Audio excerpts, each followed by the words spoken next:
The Venerable Shariputra, the Holy Shara, the Bodhisattva great being, along with the entire assembly, including the world of gods, humans, Asuras, and Gandharvas, all rejoiced and hailed what the Blessed One had said.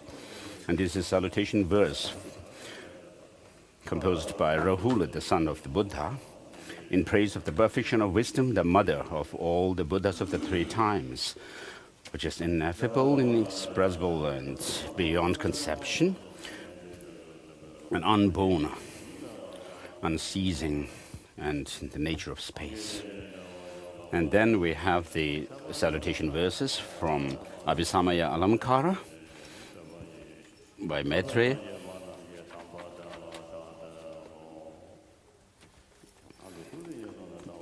And then this is a salutation verse in gratitude of the Buddha.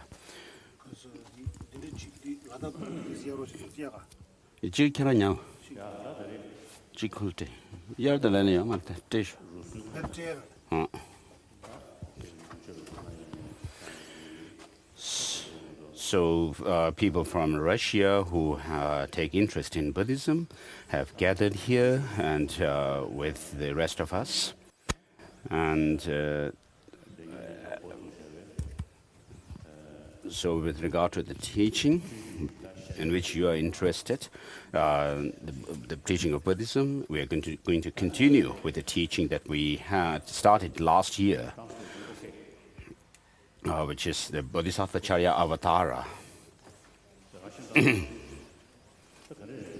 Simultaneous.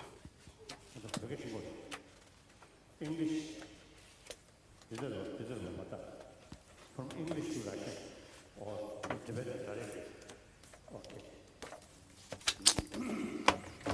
This is 싫어. 근데 네 나올지 뒤인데를 쉬우지 이거도 기사 시작하셨어. 아니.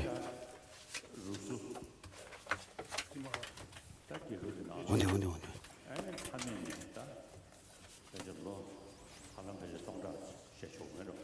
So in Russia,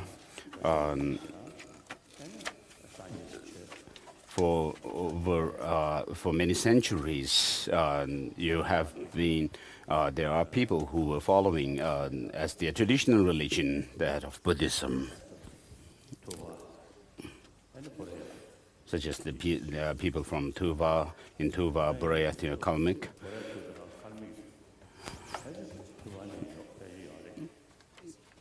So people from Buryat and Kalmyk, and also there may be others from people from Tuva. I knew in my childhood there were very great scholars such as Gen Legden, and then earlier there was Gen Chodak.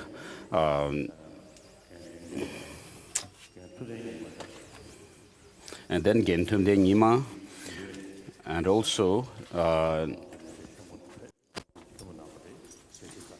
Seishika, who also became the abbot of Gyume Tantric College. And then also one Lama Omse of Gyume, Sopo Yeshe, the Mongolian monk. They were really top scholars in those days. Of course, then earlier, before them, there had been many ethnic Mongolian scholars. Someone is asking where Sopo Chodak was born. And so, historically, for several centuries, and particularly the Buddhism that spread from Tibetan tradition of Buddhism. They studied this in Tibetan, and then these scholars wrote excellent texts in Tibetan. And so Mongolians and Tibetans have a very strong tie. And also the ethnic Mongolians raised in the Russian Republic.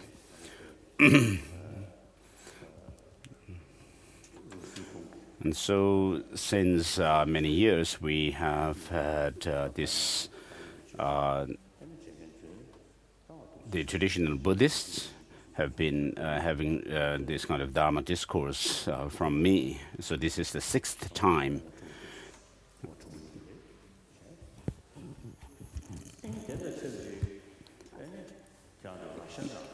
And then at the same time we have white Russians, and also in the Western countries where Buddhism didn't have any, it didn't spread.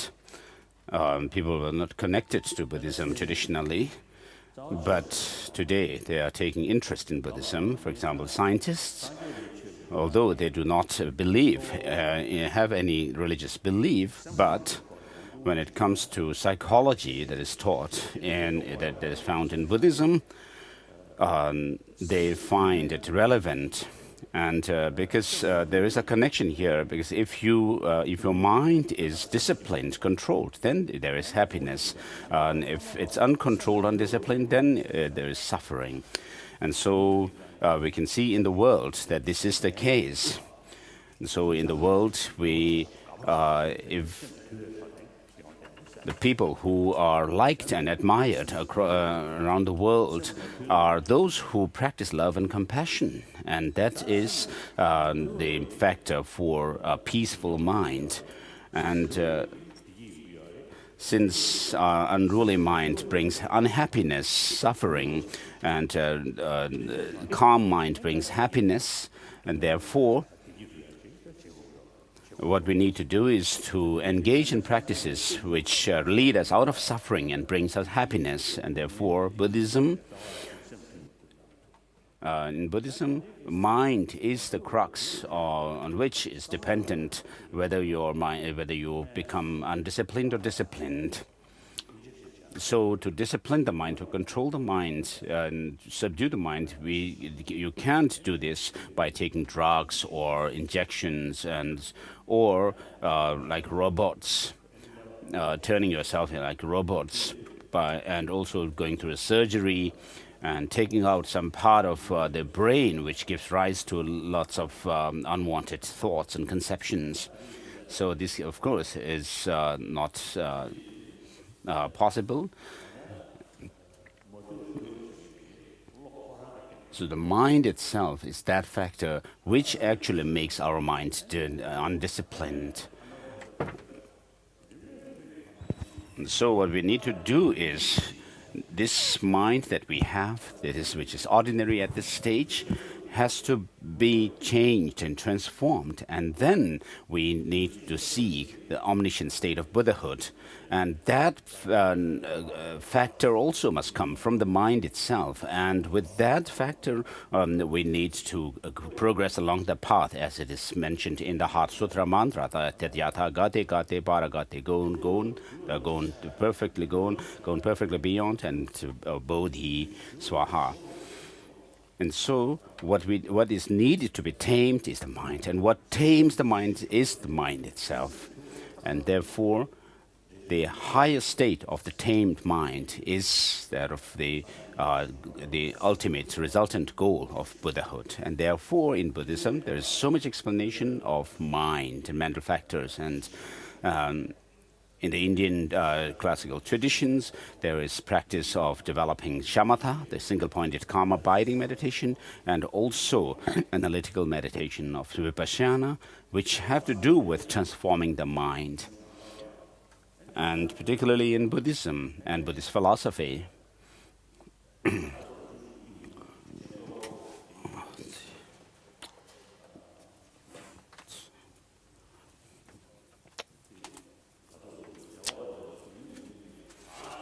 so Buddhism doesn't believe in a creator God. And it doesn't believe in a creator which is permanent, unchanging. But Buddhism believes in causality. And so, by using the mind, we tame our mind, and within samsara itself, there are higher and unfortunate rebirths, and all these unfortunate things that are happening in both these kind of realms of existence are because of our unruly mind, undisciplined mind. These are not because of some creator God, nor do they happen without any causes and conditions, but they do happen through causes and conditions, and that those causes and conditions are within ourselves, our mind. And within Buddhism, there is a philosophical tradition which rejects any externality of things. And through that philosophical understanding, there is the method of taming the mind as well. And then also there is a Madhyamaka philosophical view for that purpose as well. And so there is lots of explanation of the mind, how to tame the mind itself in Buddhism. So until towards the end of the 20th century, the scientists, for example, did not pay much attention to the mind as such. But around that time, even scientists have, before that, of course, the scientists have been holding this view that there is no mind apart from the brain. But towards the end of the 20th century, when the brain scientists, neurologists checked and experimented and investigated deeper into the workings of brain neurons, then what they have also found is that there is another factor which actually can impact the mind, the brain itself.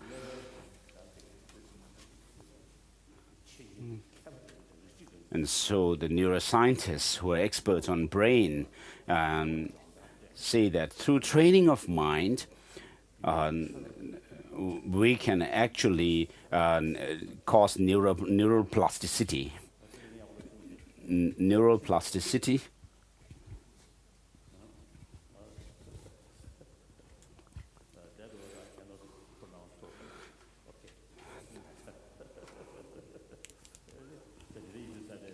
His Holiness said he can't pronounce that word, plasticity.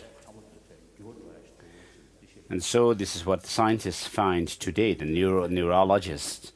And therefore, the scientists say that Buddhism is not religion, but the teaching of the Buddha is a science of mind. So there are people who say this. So there is some truth to this, some truth.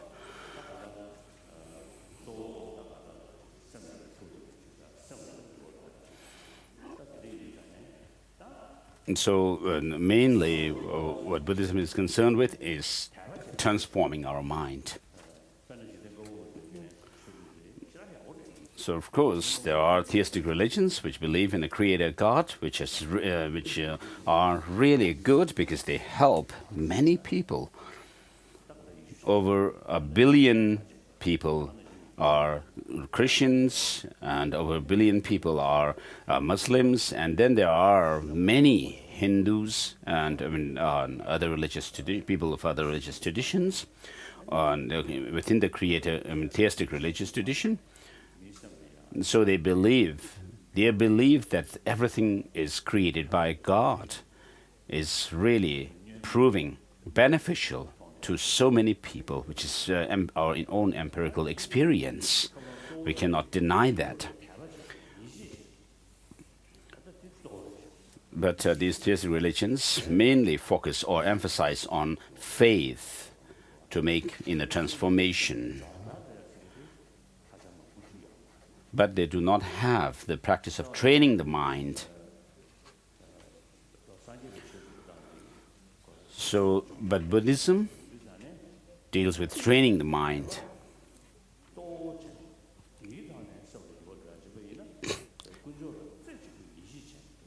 So if Buddhism were a faith-based religion, then of course we could just focus on keeping our faith in the Creator God or something, and to make our changes within ourselves. But that's not the case. we need to learn a lot about the mind, and then for that, of course, we need a lot of study in Buddhism.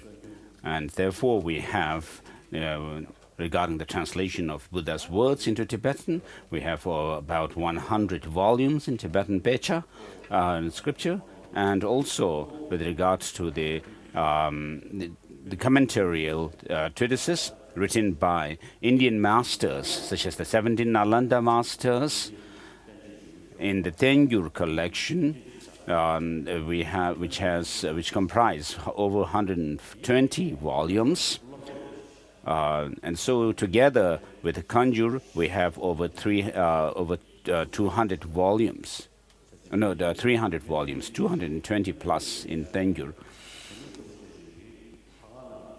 So I always say that these Kanjur and Tenjur literature are not just to be displayed on the altar, but they are to be used. They have to be used as our textbooks for study and to learn about how we can make change within our mind through knowledge. And therefore, it is very important for us to study these texts. Faith alone in the Buddha cannot help much. Buddha himself has said, the sages do not wash away the sins of sentient beings, nor do they take away the suffering of sentient beings, nor do they shift their own realization into others. But by teaching the truth of reality, the reality of truth, they liberate sentient beings. And therefore, Buddhas and Bodhisattvas. And so it is said that the Buddhas who help sentient beings to overcome their suffering do not take away the sins of sentient beings, wash the sins of sentient beings, nor do they actually take away or remove the suffering of sentient beings with their hands, nor do they transpose their own experience of realization, but by understanding that what are to be avoided and what are to be taken up, and then accordingly engaging in the practices of what is right and abandoning the wrong things, then the Buddhas, in this way, by showing the truth, the reality, the Buddhas help us eliminate our ignorance, the distorted views. In the 12 links of Tibetan origination teachings, the Buddha has said that the suffering is rooted in our ignorance. This is quite clear because all of us do not want any suffering, but we still suffer. Why? Because of our unruly, uncontrolled mind. So although we have this natural instinct, not wanting suffering, but wanting happiness, but then still we are bound in suffering. As Master Shantideva says, that although they want happiness, they do not want suffering, they run after suffering. Although they want happiness, they destroy it as if it's destroying their own enemies. And so the 7 billion people on this earth want happiness and do not want suffering. But we create lots of sufferings by ourselves, and this is clearly because of our ignorance. So with ignorance, we are not able to fulfill what we want, that is happiness. And therefore, there is the emphasis on education in order to dispel our ignorance. So this is a clear acknowledgement that ignorance brings about suffering. And therefore, in order to overcome the suffering, we need to have knowledge. Education is emphasized, therefore. So if you have knowledge through education, it doesn't itself alone help us, but we need what Buddha shows is how to develop, achieve happiness and overcome suffering. And therefore, we need to know what causes suffering and therefore dispel and overcome those causes, which is fundamentally ignorance. And therefore, it is considered education is considered very important. So please raise your hands, those of you who have who are here for the first time. Raise your hands.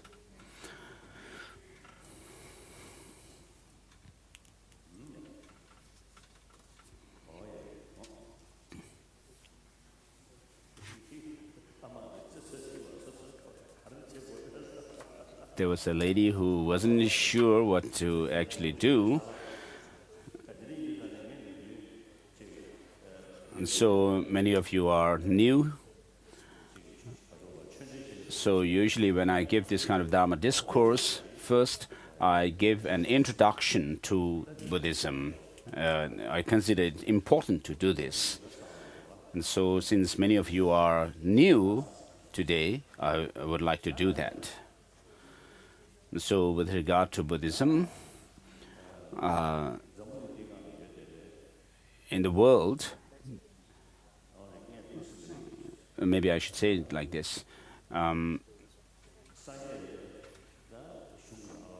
Buddhist literature, there is mention of world systems as many as the number of grains of sand in the Ganges River. So today we may use the term galaxies. So we can see, we know that there are infinite number of galaxies in the universe. So it's kind of infinite, although we may say there are billions or trillions of galaxies. And amongst all these, the galaxy in which we are, the solar system that we are in, we cannot say that only the human beings are the sentient beings living in this galaxy. So, as the scriptures of the Buddha say, that there is infinite number of galaxies, as many as the number of grains of sand of the Ganges. So, since there are the external world of infinite world systems, external world systems. And within these, as long as there are those who have some experience of pain and pleasure, we can know that nobody wants suffering, but happiness, even down to the smallest insects or creatures. And therefore, everyone, all sentient beings, put effort in surviving, in being able to live their life. So the suffering, which is unwanted by these sentient beings, and the happiness they want.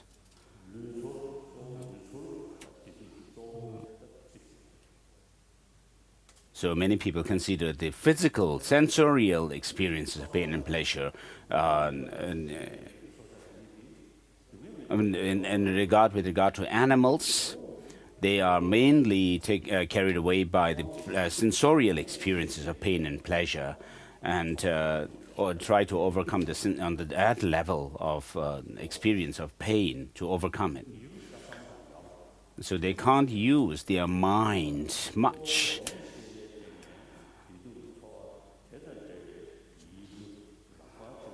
So maybe there's some degree of using their mind to avoid suffering and achieve happiness to a certain extent in the animals. But we, human beings, because of our marvelous intelligence, we can have lots of thought processes going on. And accordingly, we have also lots of hopes and fears. The animals, on the other hand, if they do not have immediate danger to their life, they are more or less contented to live their life. But human beings are not like that. Even if they maybe not immediate self-pain,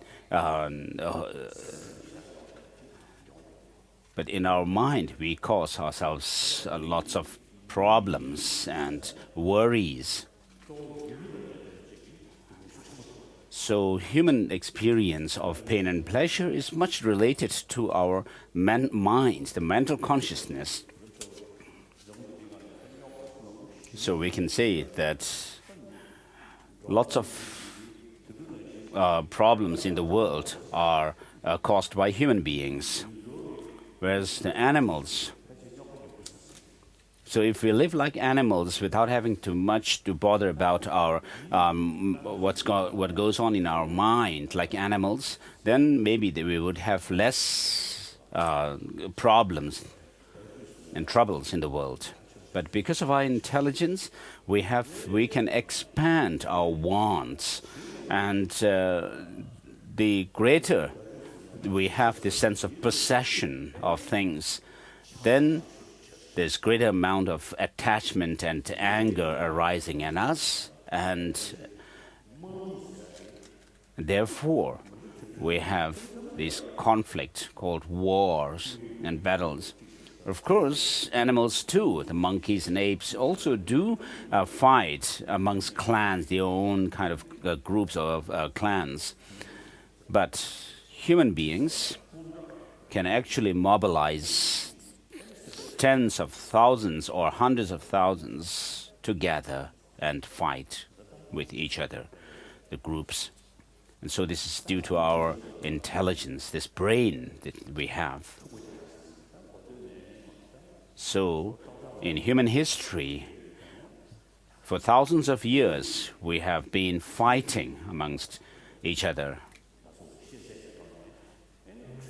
And then as science developed and technology also developed, then these were used as instruments to destroy others. Of course, battles and wars were fought in the past, but due to this technological and scientific development, we have mechanized warfare today. So these are because of our mind, our intelligence.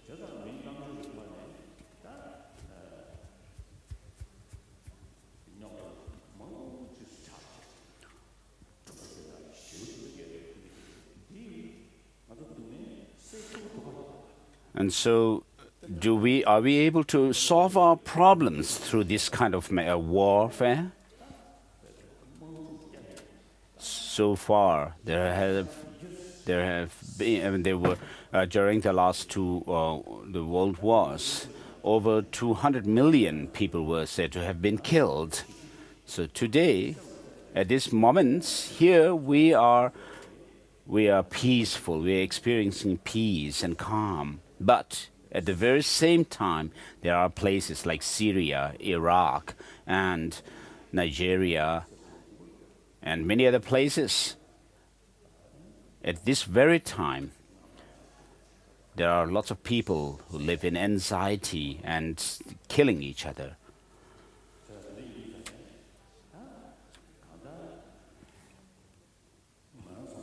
And therefore,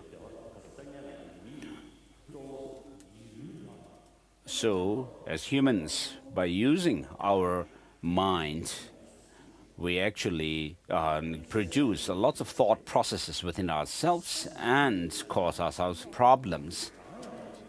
And so many of these troubles makes oneself and others unhappy. It cannot be overcome through medication or pills or drug injections and so forth.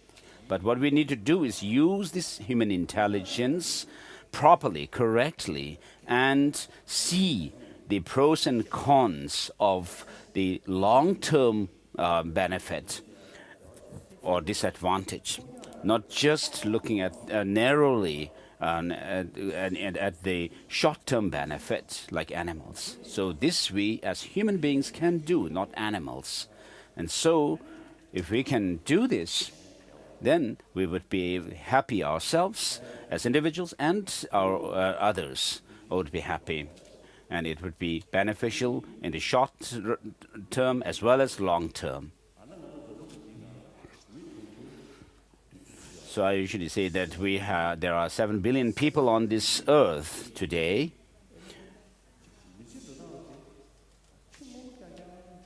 So it seems that most of our lives are more or less dependent on the sensorial, material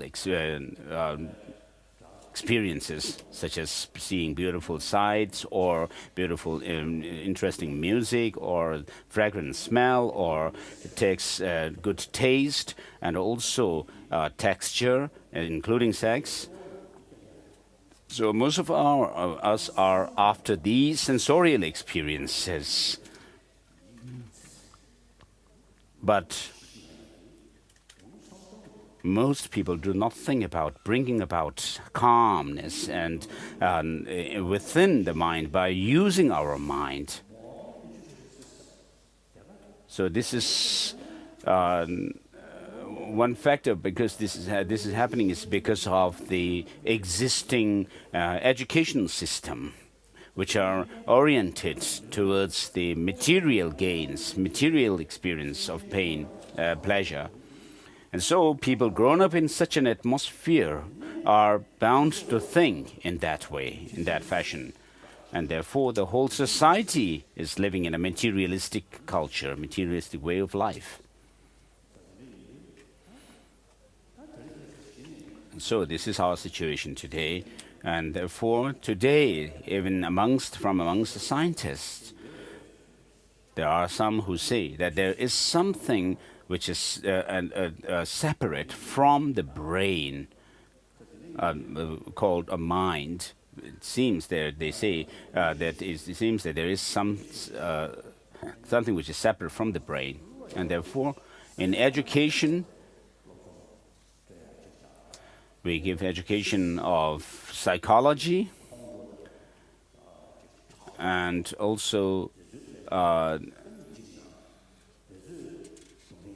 make aware that through our attachment, anger, and jealousy, we create more problems and suffering. And not only do we cause problem in the mind, but also it affects our physical health as well. Whereas on the other hand, through love, compassion, calmness of mind, in other words, all religions teach them. So love, compassion, tolerance, forgiving, forgiveness, contentment, and self-discipline are taught in all religious traditions. Through these, there's less anxiety in the mind and in our mind, and also more calmness and composure. And that in turn makes difference in our physical health as well. And so today, with scientists, we talk about healthy mind, healthy body. Healthy mind bringing about healthy body. And someone whose mind is totally disturbed, is physically also disturbed. Whereas if your mind is calm and peaceful, then the physical elements also are neutralized or balanced. And therefore, the long-term happiness is actually dependent on our peaceful minds. So if we could educate about this, it would definitely be beneficial. So when we talk about disciplining the mind or taming the mind, so far we have resorted to religious beliefs and religious systems. And when we talk about love, compassion, people usually tend to think it's religious matter. So today, amongst the 7 billion people on the earth, 1 billion, over 1 billion people have no belief, religious belief. And these people, if they actually are explained about the love, compassion, and so forth on the basis of religion, they will not listen.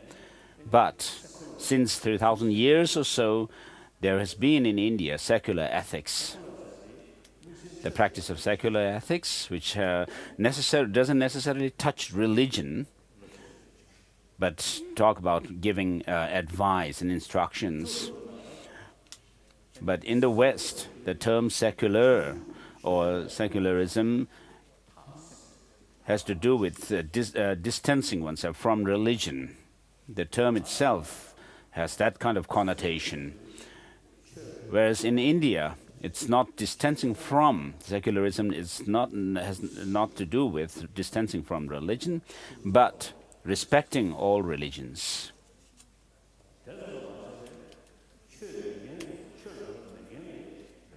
And also non-believers. And therefore, Indian constitution, modern Indian constitution, is based on secularism. So this is very realistic.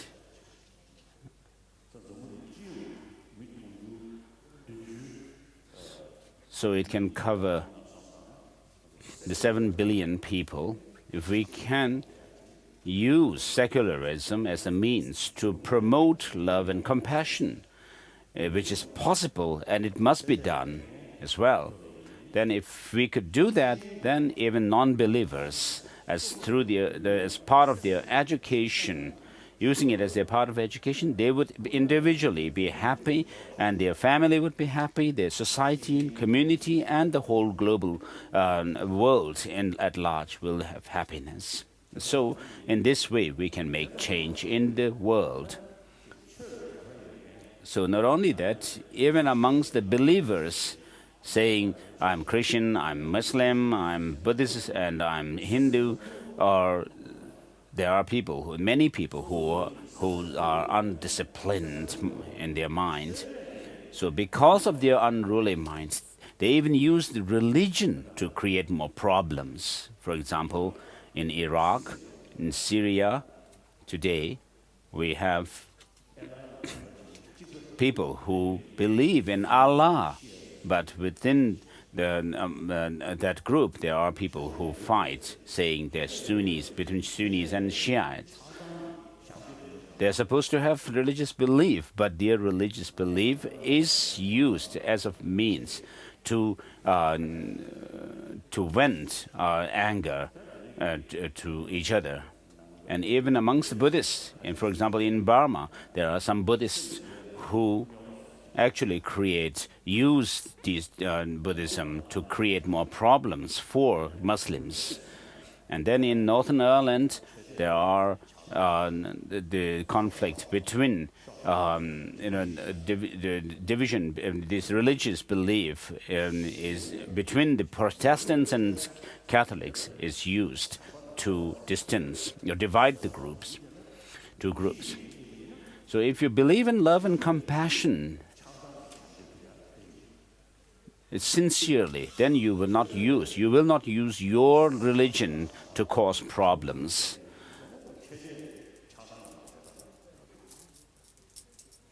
So otherwise, this kind of conflict you're going to create if you don't have that kind of sincere, serious belief. And therefore, secular ethics, if we could actually promote through this moral ethics, then we could really have good religious believers and practitioners as well. For example, in the case of Russia, you are an important nation in the world. So please keep this in mind. Through secular education, to educate about, keep in mind the education of compassion, love through secular ethics. So in America and in Europe, there are educationists and also scientists, experts. They have done experiments and research, and so they see the difference. So during their experiments, what they do is they would have a program for 3 weeks, for example, for training them, for some training. So before entering into the program itself, the participants' stress level and is checked, And then other things about the conditions of the participants are checked. And then they are given 3-week training of mind, psychological training of psychology, such as promoting and developing love and compassion. They are introduced to these principles first, and then each day they have to meditate. The participants have to meditate for an hour or so and train their mind. And then at the end of the program, 3 weeks, these people see the result that their anxiety and blood level have also gone down. And also they feel happier. And then their interaction with people, their social interaction also changes for the better. And so this makes a difference. So even for 3 week, a 3-week training of mind can have such an impact to make transformation. And so people are experimenting these things. So it's been 30 years, for the last over 30 years. We have an organization called Mind and Life Institute. And so we have a branch of it in Europe and also in India. And so we have scientists from different disciplines of science, such as brain specialists, medical scientists. And so we have these kind of conferences with these experts. So I have connection with this for the last over 30 years with Mind and Life. So every year almost we have this conference with these scientists. And then we also have discussions about what developments there have been, and a summary of what experiments the scientists have done and what developments they have seen, findings and so forth. And therefore, we have also, in the last few years, talked about introducing secular education of secular ethics in the school curriculum. And we have people in Delhi, University is in Delhi, actually thinking of implementing it.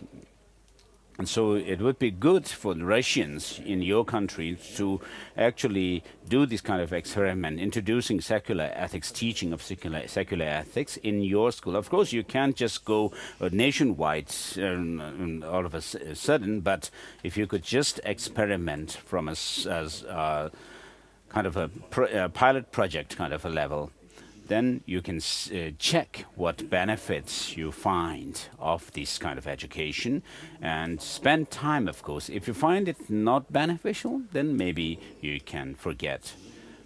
So we are not talking about receiving blessings, giving blessings to the students, but by learning about the workings of mind. I usually use the term of course, we talk about physical hygiene, and we actually teach about how to live hygienically.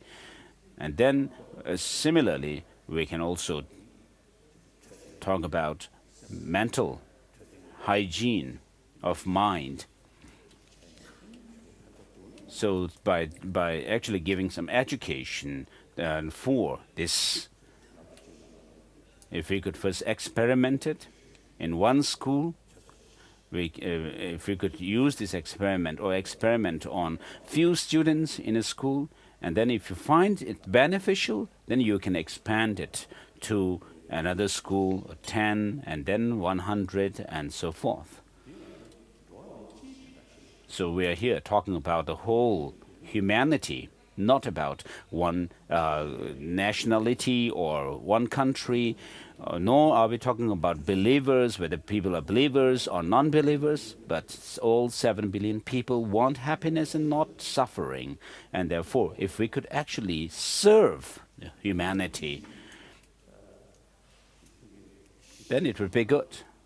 If the whole world is peaceful, loving towards each other, everyone benefits, don't we?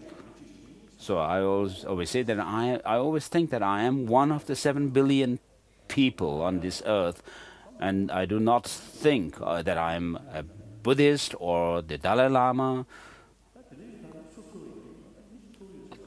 Therefore, whenever I meet others, I always think I'm meeting another human being. I don't think in terms of our religious backgrounds or anything like that. So it helps. So each one of us, the 7 billion people, have the responsibility to create a peaceful, happy world. If we do not think about others, the humanity at large, but if we just focus on our own individual self, we are just one. We will not be able to live happily. But if we can think about others are 7 billion, then we can see the relevance of being compassionate towards others. If we don't want to do that, if we want to live dull, then maybe we can actually turn ourselves dull by medication or something. But that's not what we want. So if we could create a peaceful, calm world, it would be really happy for everybody. Otherwise, by taking to alcoholism, of course, dulls our mind. This intelligence that we have is made dull instead of being alert. So if we could stay alert and use our minds positively, constructively, and to reduce those factors within the mind which creates more problems, and promote those positive ones which brings about happiness, then we make our human life with this intelligence a worthwhile living.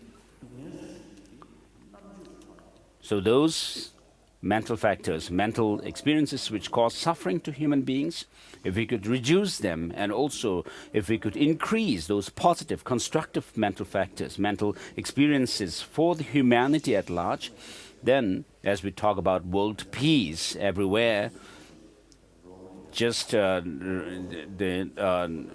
recently, for 3 days, Nobel Peace Prize laureates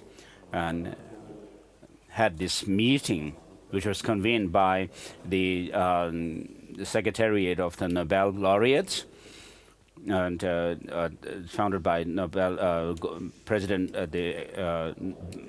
Mikhail Gorbachev. So he couldn't come, of course. And then few of the people who were supposed to come initially could not also come. But we talked about peace. So, of course, peace must come through inner peace. When we are full of anxiety and called fear and so forth, there is no possibility for peace. So what do you think about it? Does it make any sense to you? Or does it seem like a dream? Those of you, please raise your hands if you think it makes sense. What I have said makes sense.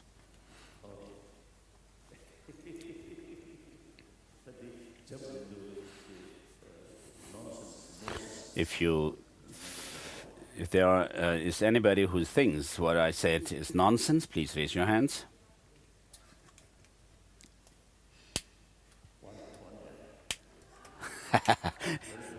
There is one person, apparently.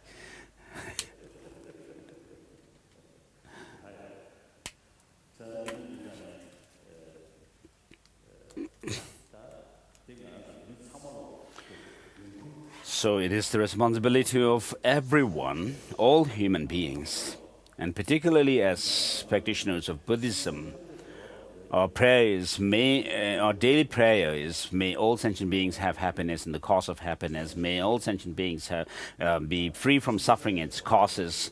So this is,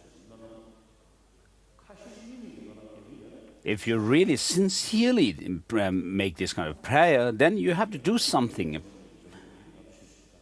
So of course, these beings, as numerous as the grains of sand of the Ganges, of course, maybe we are not in a position to do much.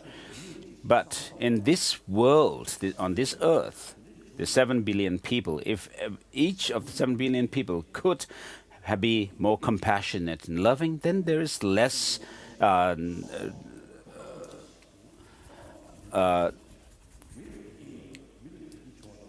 wrongdoings, evil doings, and there would be less trouble caused to humans as well as other animals on this earth.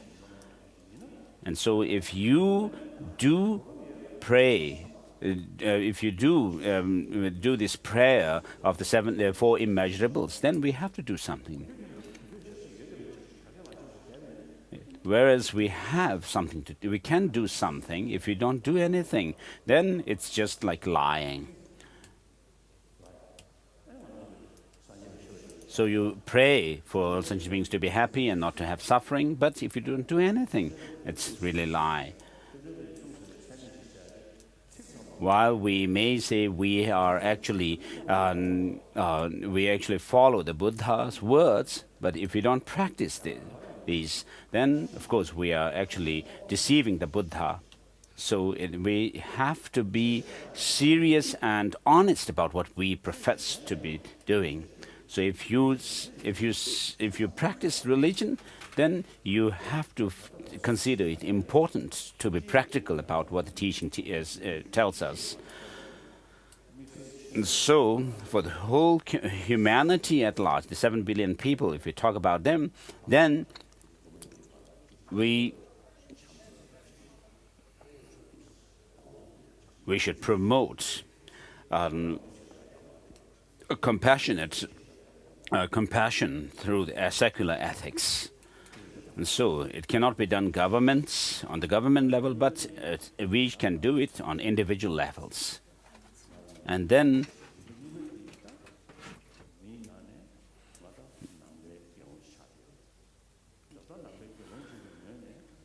as a Buddhist monk and also a human being, what I do is I try to bring harmony amongst religions through economy, politics, and nationalistic kind of effort. Of course, it's possible to have to cause problems to people, but when it comes to creating a problem to people in the name of religion, that is something unthinkable. So in India, for example, for the last 3,000 years or so, religious belief developed or started. I've heard that in India, the Sankhya school first started. And in Iran, the Zoroastrianism also started around 3,000 years ago. And then in India, of course, beginning with Sankhya school, then the others also developed. Then later Jainism, Buddhism and Buddhism also developed or came to being. And then from Zoroastrianism, it is said that Judaism came, and then Christianity, and then Islam also developed. I don't know about the ancient Egyptian religious faith. It's a very ancient civilization, the Egyptian. So whatever the case, in order to have harmony amongst the religions. We have to, it would be good to know about these religions, traditions.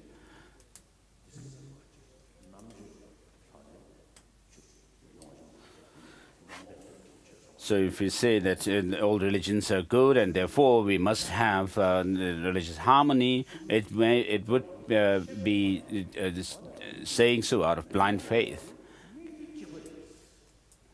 We can say that all these religious traditions have different philosophical background, but they all are beneficial to human beings. Then, of course, it makes more sense. And for over thousands of years, these religions have been helping and benefiting human beings, and they will do so in the future as well. And therefore, there's every reason for us to create harmony, bring harmony amongst all these religious traditions. So in India, for example, for the last 2,000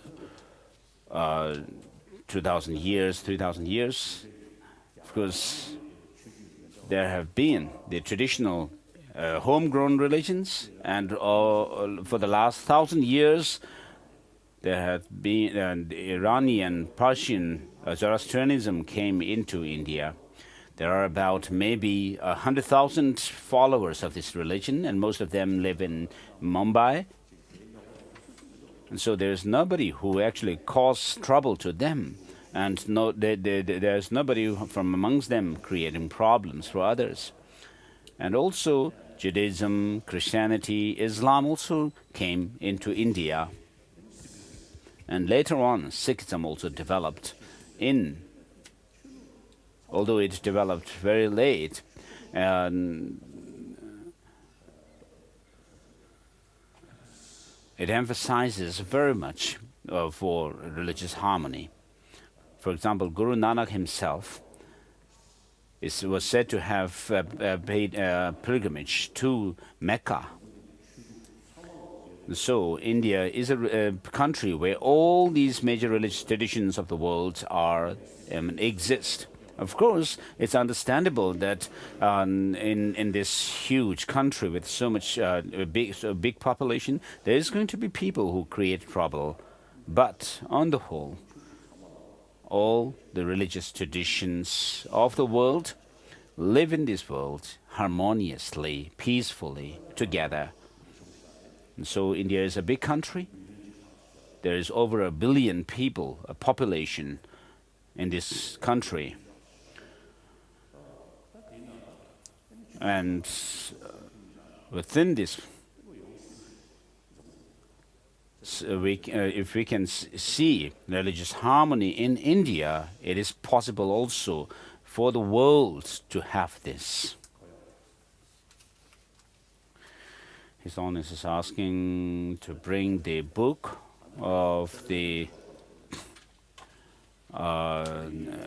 towards a kinship of faiths of the world. His Holiness says we don't need to do any formal kind of ceremony for this. Perhaps it's a translation into Russian. And so I have written another book entitled Beyond Religion. And this book here is for religious harmony. So as I said earlier, philosophically there may be differences amongst these religious traditions, but all of them have the same message.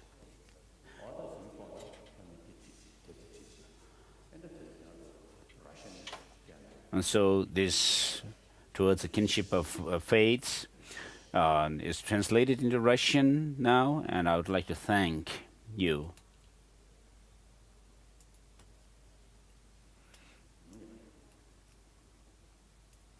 Thank you for this.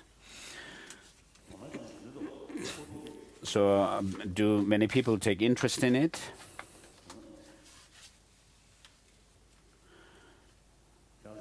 Is there lots of interest in it? So please read this.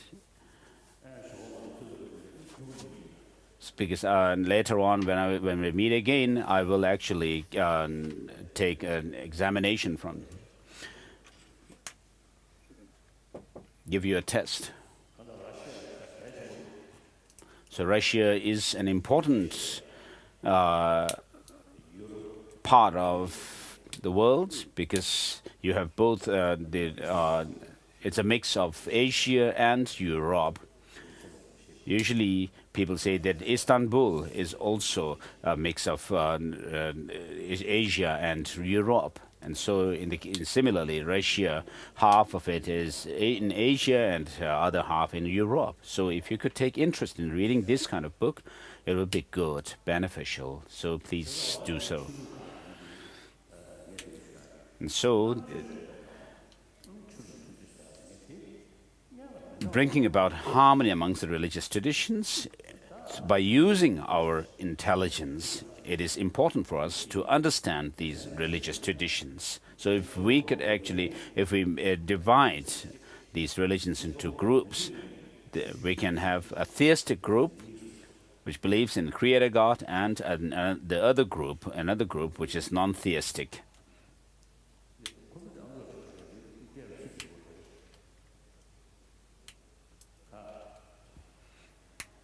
There are 5 different translations. So His Holiness is asking why those people in the front have their earphones in their ears. They're, I think, listening to Chinese translation. They were. So that's good.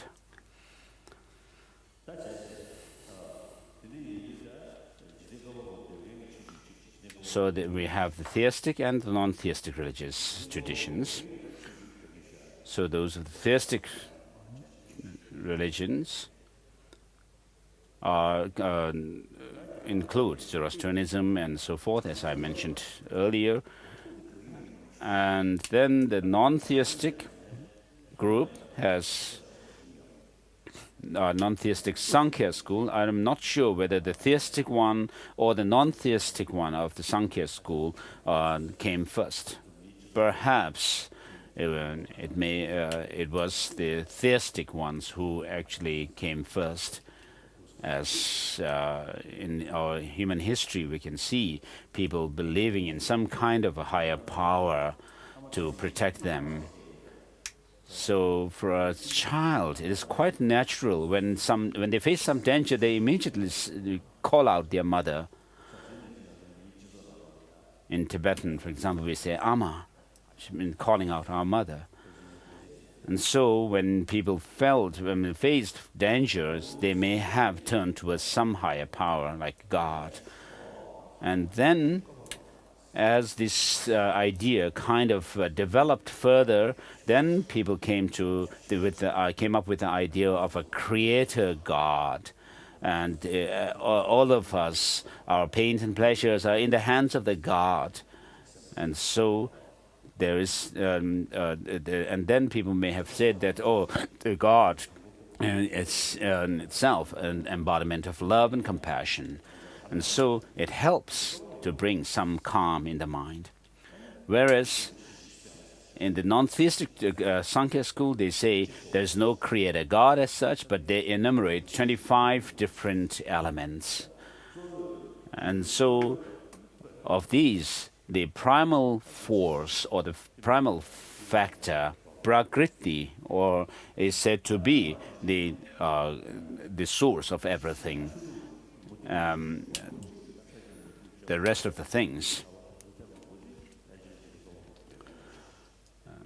And then other religious traditions in traditional classical religious traditions in India, such as Vaisheshikas and Mimamsakas and so forth, they all believe in a creator God. And whereas they said originally everything came from God, Brahma, and so forth, but they also later came up with also the idea, including of the idea of karma, saying that karma causes us to take rebirth. Whereas in Jainism,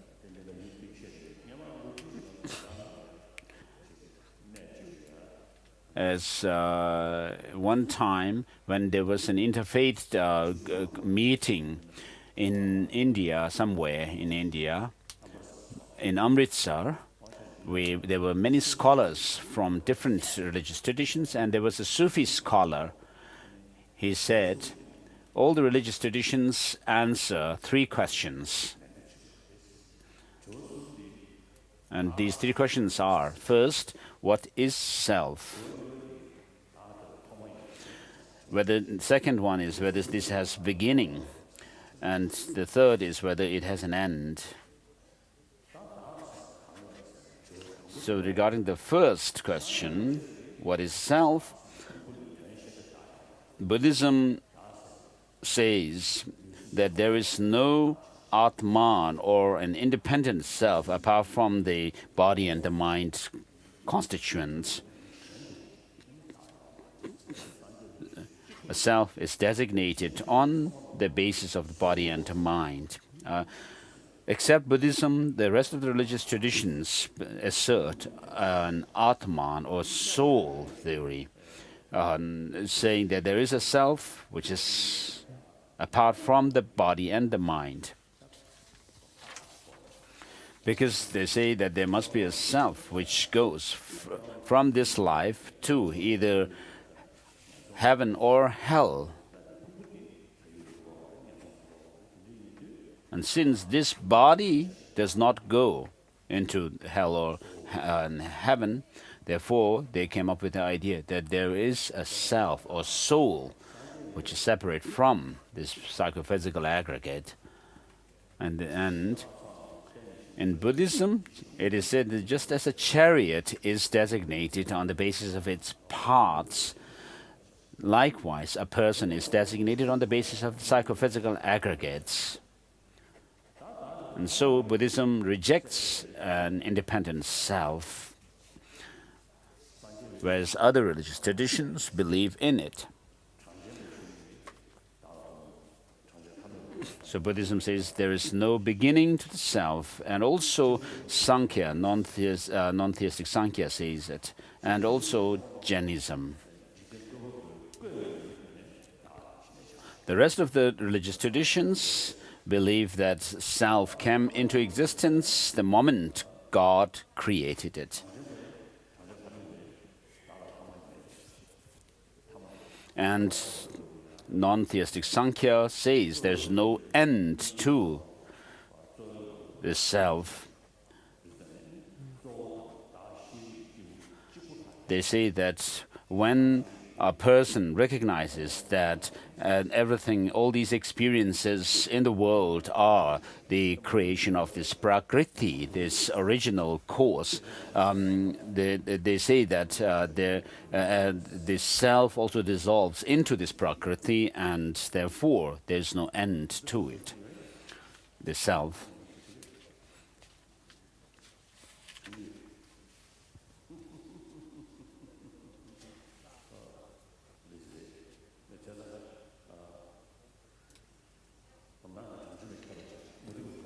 So I met one Sankhya scholar about 2 years ago. I met him, and he even knew the text written by Master Nagarjuna. In our discussion, he says that according to the Sankhya, there is no beginning nor end to the self. Whereas for the theistic religious traditions, the self came into existence the moment God created it.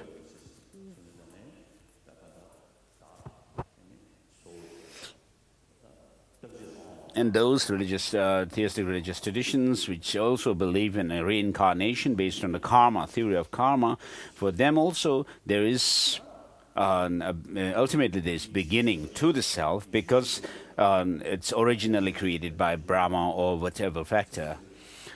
And then Christianity says this very life is created by God. This very life of us is created by God. When you have that kind of idea, you become very close to the God, the Creator. So the closer you feel towards the God, then you would also carry out the will of God as well. And that God is of infinite love, the nature of infinite love.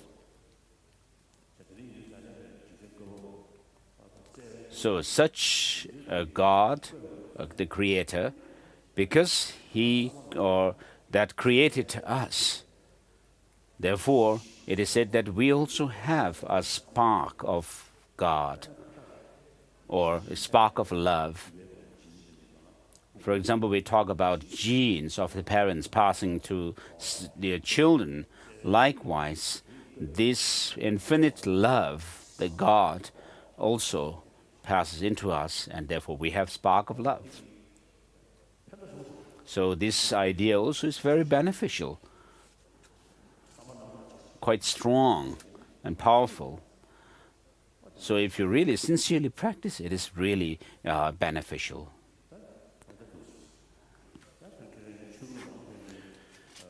So amongst the world's religious traditions, there are fightings in the name of religion.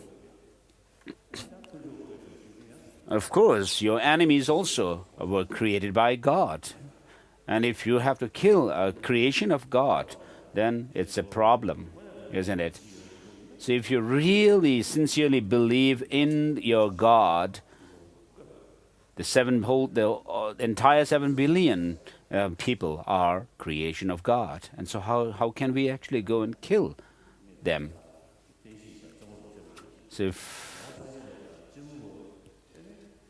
just to crack a joke here, of course, for us, the Buddhists and not Jains, we don't believe in Creator God, and so maybe it's okay for them to come and kill us.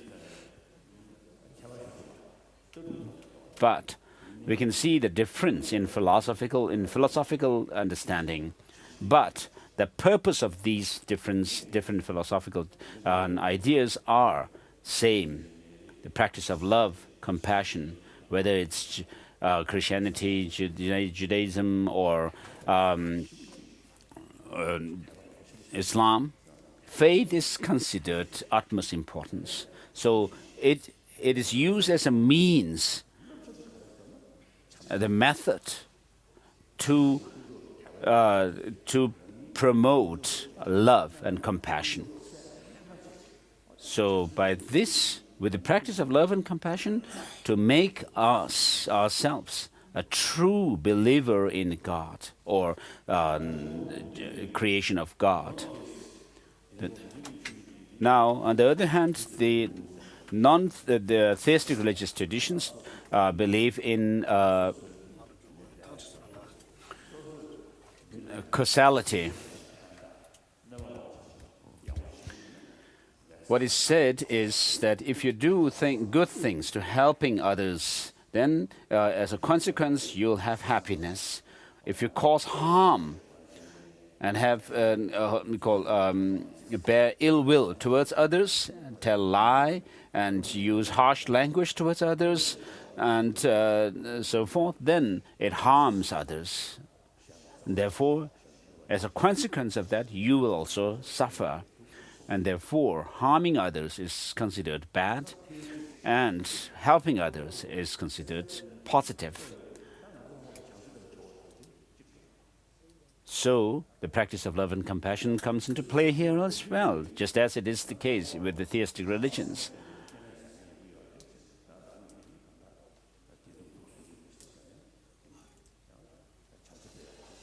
So both the idea of belief in a God and the understanding of causality help in promoting love and compassion in us. So with regard to whether the self has an end or not, I'm not very sure yet. I've asked some Christian friends who say that after death, our body rests for a while in the coffin, and then at the final judgment, either we would go to hell or heaven or hell. And I asked them, after that, what happens? If you reach heaven, are you going to be there eternally? And so I have not got any clear answer to it. Of course, if you reach heaven forever, then of course it's okay. You can live in peace.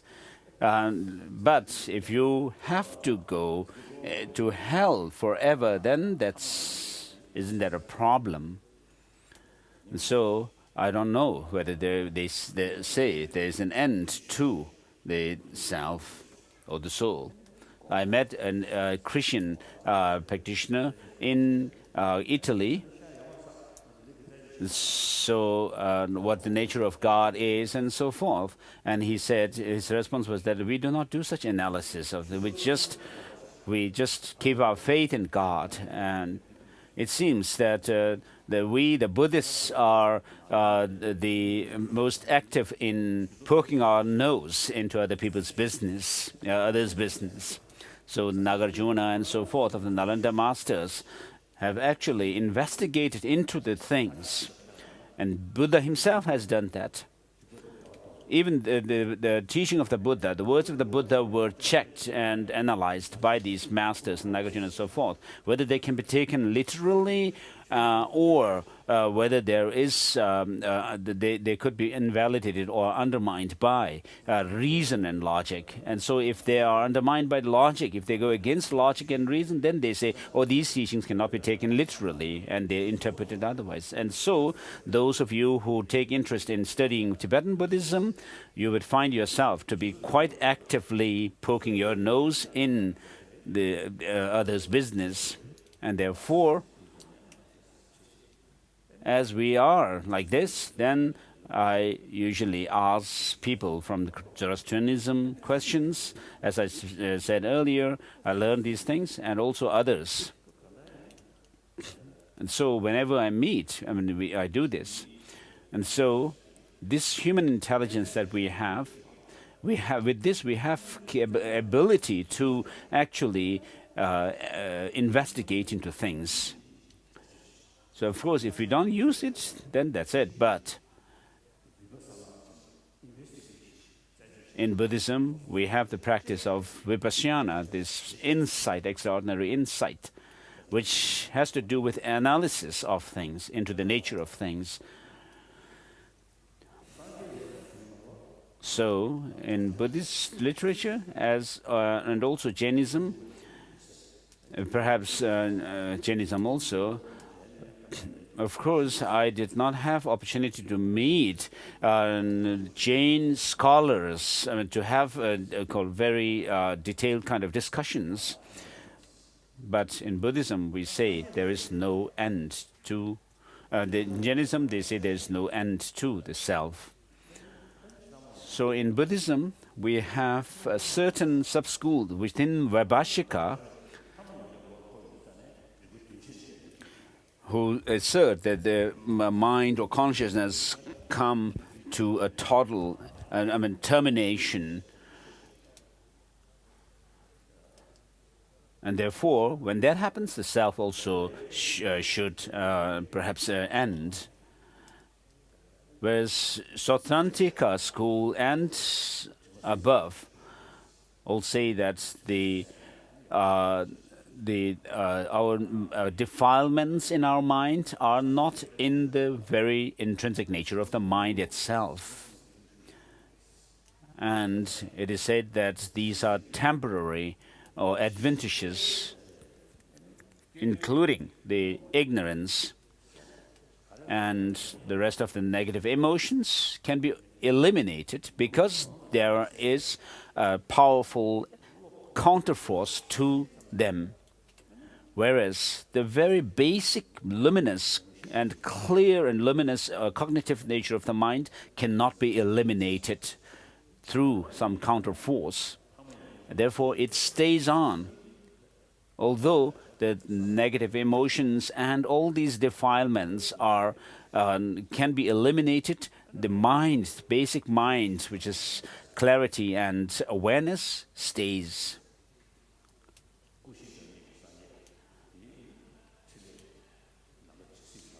And then the Buddha, with its fourfold bodies, enlightened bodies, stays forever until the end of space. It is, as we said, there's no end to it.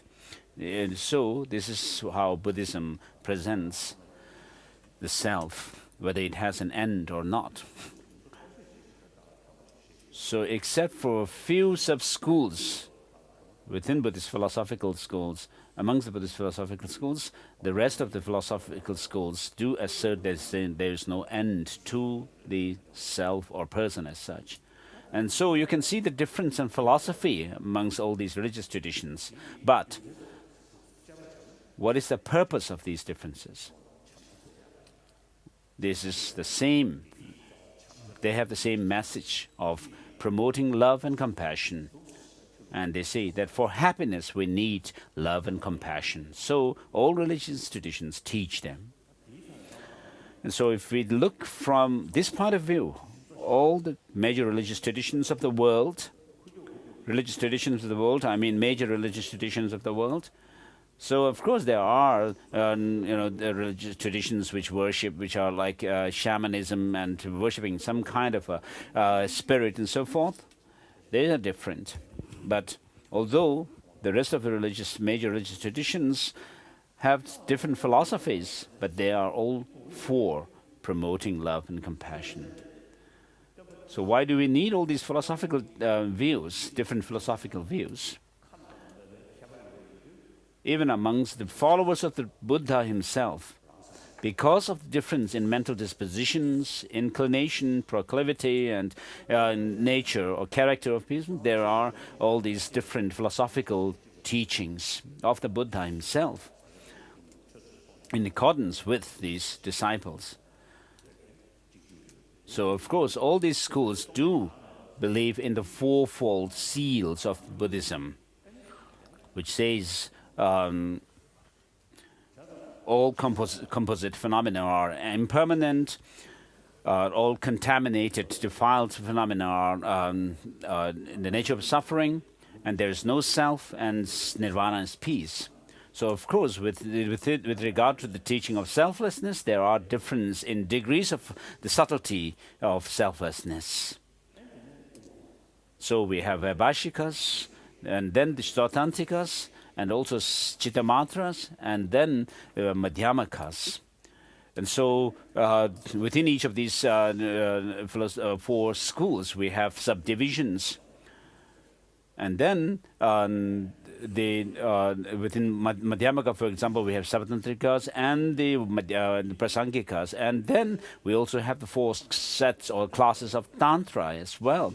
And so all these different teachings, levels of teachings, are meant for the purpose of different people with different or beings with different mental dispositions. So from this, what we learn is that although there are theistic and non-theistic religious traditions which are followed by people, we need them because of different mental dispositions of the people.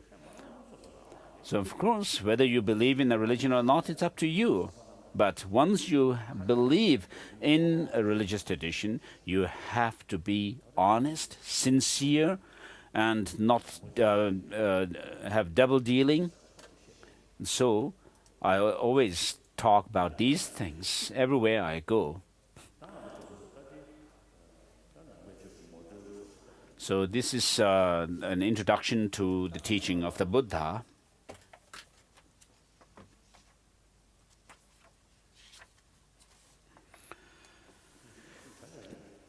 Do we have some tea? A tea break here?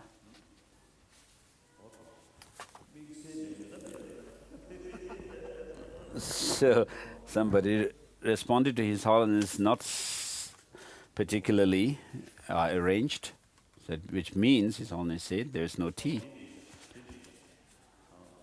So whatever the rest, other message, whatever His Holiness was. Oh, okay. If you want to have tea, you may go outside. They have arranged some tea. So if you think that the tea, the nectar is outside, is better than the tea, the nectar here that you receive of Dharma, then you may go outside.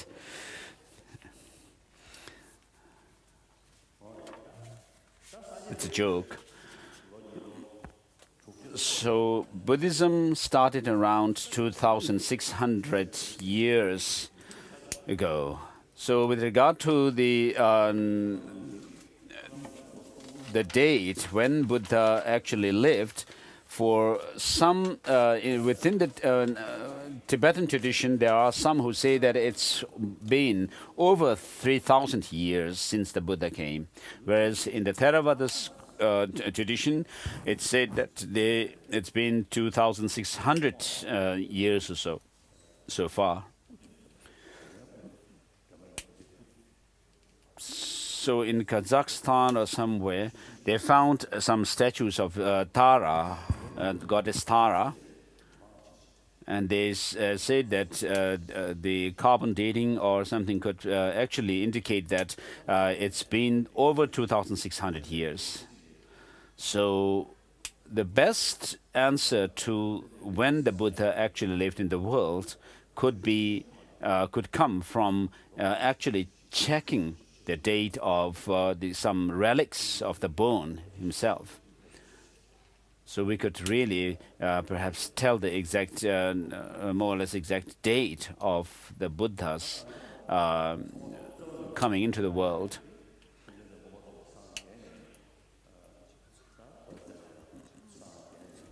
So wherever the case, everyone believes or accepts that the Buddha's first sermon took place after his enlightenment at Bodh Gaya under the Bodhi tree. He gave the teaching on the Four Noble Truths. And so this is the foundation or the framework, the broad framework within which of Buddhism. So Buddhism doesn't believe in a prakriti kind of agent as these non-theistic Sankhyas believe, but we believe in a mind which causes things. And so there's this belief or understanding of law of causality within which we understand that things are dependently originated. And so dependence or dependent origination is a unique teaching of the Buddha. So within this dependent origination, there are two levels. One is common, that which is commonly accepted by all philosophical schools, which is the law of causality, dependent origination in terms of law of causality. And then the Madhyamakas, the middle way school, asserts dependence in terms of how things are contingent or relative. And so all the Madhyamaka schools assert the dependence or relativity. And within this relativity, there is a relation between a part and parts and a whole. And then the finest view is that things are merely designated. Even in quantum physics, they say that whatever there is, mostly, of course, the scientists are involved or concerned with matter. So when they, without leaving things, taking for granted what appears, if they investigate into the things, they say that they can't actually find anything objectively existent. And therefore, in Buddhism also, we say the same, that things do not have any objective existence, nor do they have any kind of intrinsic independent existence. They do not have any self-existence from their own side. But how do things exist, if you ask? They exist by way of mere designation. So, of course, through quantum physics, what they can say, what the scientists can say is that things do not have objective existence. and they do not have much explanation about the working of conventionality of things as such. But in Buddhism, over 2,000 years, for over 2,600 years, we say that things do not have any objective existence, but they are nominally existent. And Master Nagarjuna has said that what arises dependently is said to be empty, and that is itself designated, and therefore it is the middle way. And so, with regard to dependent origination, pratitya samutpada, there are two understandings. One is causality, and then the other one, as the Madhyamakas say, is relative. And most subtly, it is said the highest understanding is that things are merely designated. And so the Four Noble Truths are taught on the basis of this understanding of things being dependently originated. For example, suffering comes from causes and conditions. As Master Asanga says in his Abhidhamma Samuchaya, unwavering conditions, impermanent condition, and potential condition. So that also is based on the teaching in a sutra where it says, because this exists, that arises. And so this shows the law of causality, and not that things come from some creator God, nor that things come from without any causes. Because there are different things in the world, we can say that things come from some cause and condition. And therefore the Buddha says, because this exists, that arises. And then he goes on to say that because this arises, that also arises. And so what this denies is that creation or production from some permanent, unchanging cause, like a prakriti, for example. Because a prakriti itself does not have any change. There cannot be change in its in that which is called its product. Because the product itself changes, therefore it must come from a cause which also must undergo change. A cause which doesn't undergo change cannot produce an effect which undergoes change. So it's not sufficient just to have a cause which is impermanent too. For example, if we take the example of a fruit, so it must come from a cause first, and it cannot come from without something which is not cause. And therefore, it must come from a cause which also undergoes change. And then a particular fruit must come from a cause which actually has the potential to produce that particular fruit with its texture, taste, smell, and so forth, color, and so forth. And therefore, Master Asanga uses the term potential cause as well. And so, on the basis of this understanding of causality, the Buddha gave the teaching on the Four Noble Truths. Suffering is something which do not want. And therefore, the Buddha says, it comes from ignorance. So the unwanted suffering, which is termed as truth of suffering or true suffering, is said to have come from its origin, the true origin.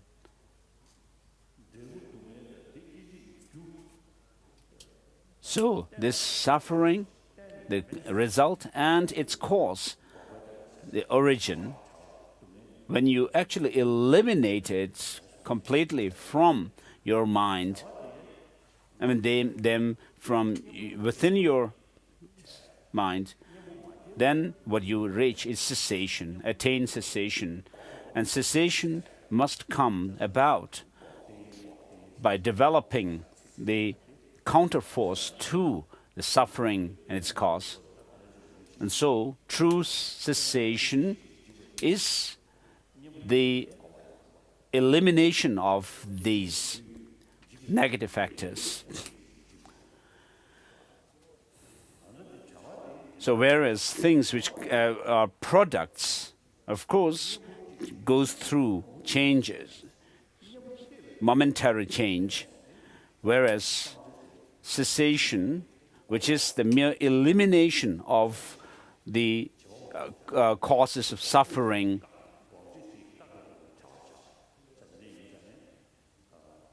comes through this counterforce, applying the antidote to it.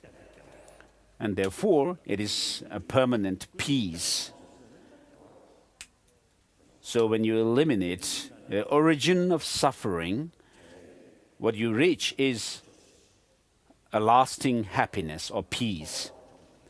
It's not just a physical kind of a sensorial experience of happiness or bliss, but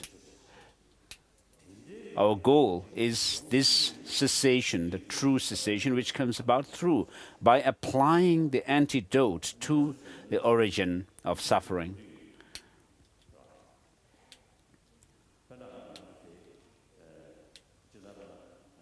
So what appears to us is not what is there.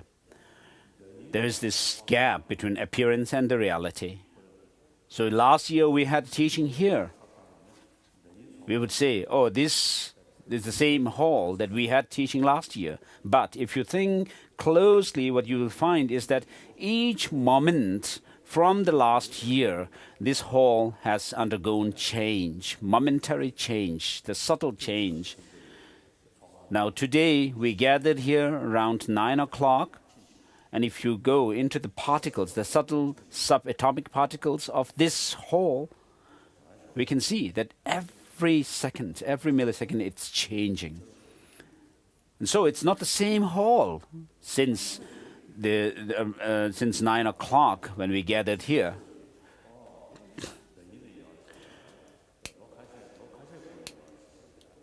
But we can still say that on the appearance level, this hall has been here since several years.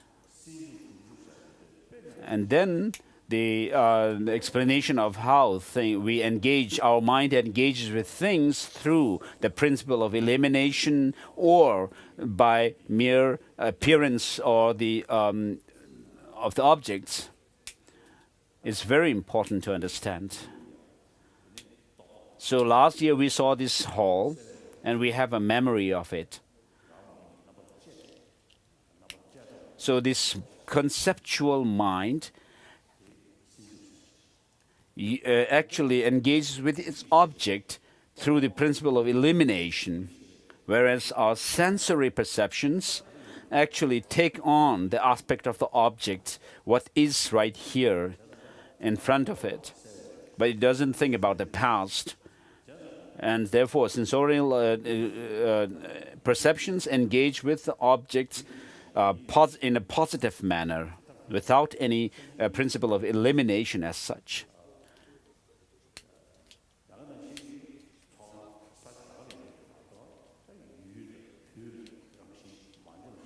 So it doesn't see what was there, what will come later, but when it comes to using our mind, this conceptual mind, we can say, oh, I saw this hall last year. You may say, oh, at such and such place, I saw a flower.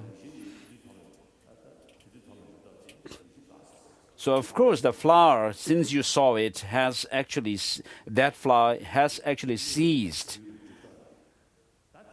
But we still have the memory of that flower. And therefore, within the mind, its engagement with objects, we can see this kind of difference through engagement through elimination, or principle of elimination, and through some kind of a positive factor. So recently there was a World Congress of Hinduism. So there were people from many different countries.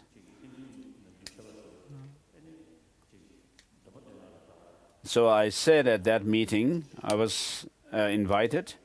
I said that, of course, we do lots of prayers and pujas, which is very good, but we need to focus on studying the philosophical teachings of these traditions. Because in the past, there have been lots of debate between Buddhists and non-Buddhists. For example, the non-Buddhists have said that our language and our conceptions engage with objects directly without the principle of elimination, whereas Buddhist logic and epistemology says that they do engage through the principle of elimination. And so there has been lots of debate and arguments back and forth, which have really helped each other. And so I have mentioned this.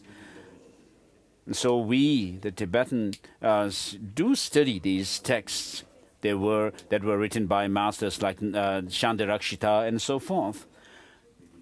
So amongst maybe 1 billion Buddhists, it seems it's only the Tibetans who can actually explain these subtleties about how mind engages with an object and so forth. So it's not there in the Chinese tradition or any other country, and so it's only the Tibetans. And then in the Russian republics also, where Tibetan Buddhism has been followed, and this tradition has declined, and also in Mongolia it's the same case. But we, the Tibetans, still persist we preserve, do our best to preserve this tradition, whether inside Tibet, who are undergoing so much trouble, or outside of Tibet. And so in the Nalanda tradition, there is distinction of how our perceptions engage with things directly, sensorial perceptions, and also on how we actually come to conclusions through inferential cognition, or how we actually find the authenticity of the scriptures and so forth, authority of the scriptures and so forth. So does anyone know have any idea about how our mind engages with through objects through the principle of elimination and so forth? Raise your hands if you know. So for over 30 years now, I have had discussions with scientists. So even the scientists so far, they more or less see the mind as some kind of a product or of the brain. So they put some wires on the skull on one's head, and so I have been telling them that perhaps you can actually differentiate between the conceptual mind and non-conceptual or sensorial experiences through these instruments. So far they have not been able to make that distinction through their experiments and research. Then within the objects of our consciousness, there are those which are called negations or negative objects, and positive ones or implicating. And so these are just academic subjects that we are talking about. And so on the basis of understanding of causality, the Buddha taught the Four Noble Truths. So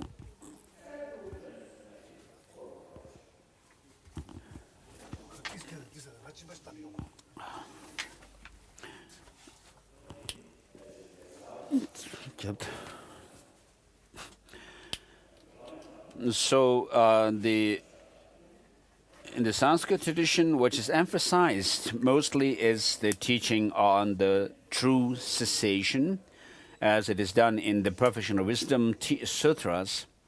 Of course, there is also the teaching of the Four Noble Truths and also the practice of or development of the 37 factors of enlightenment or 37 wings of enlightenment, which are all common to both the Pali and Sanskrit traditions, and also the fivefold path system in general. Whereas the perfection of wisdom teachings emphasize mainly emptiness, which has to do with understanding of dependent origination. So this is emphasized. So when we study Prajnaparamita or Abhisamaya Alamkara, there are 21 major different commentaries by Indian masters, which actually makes clear the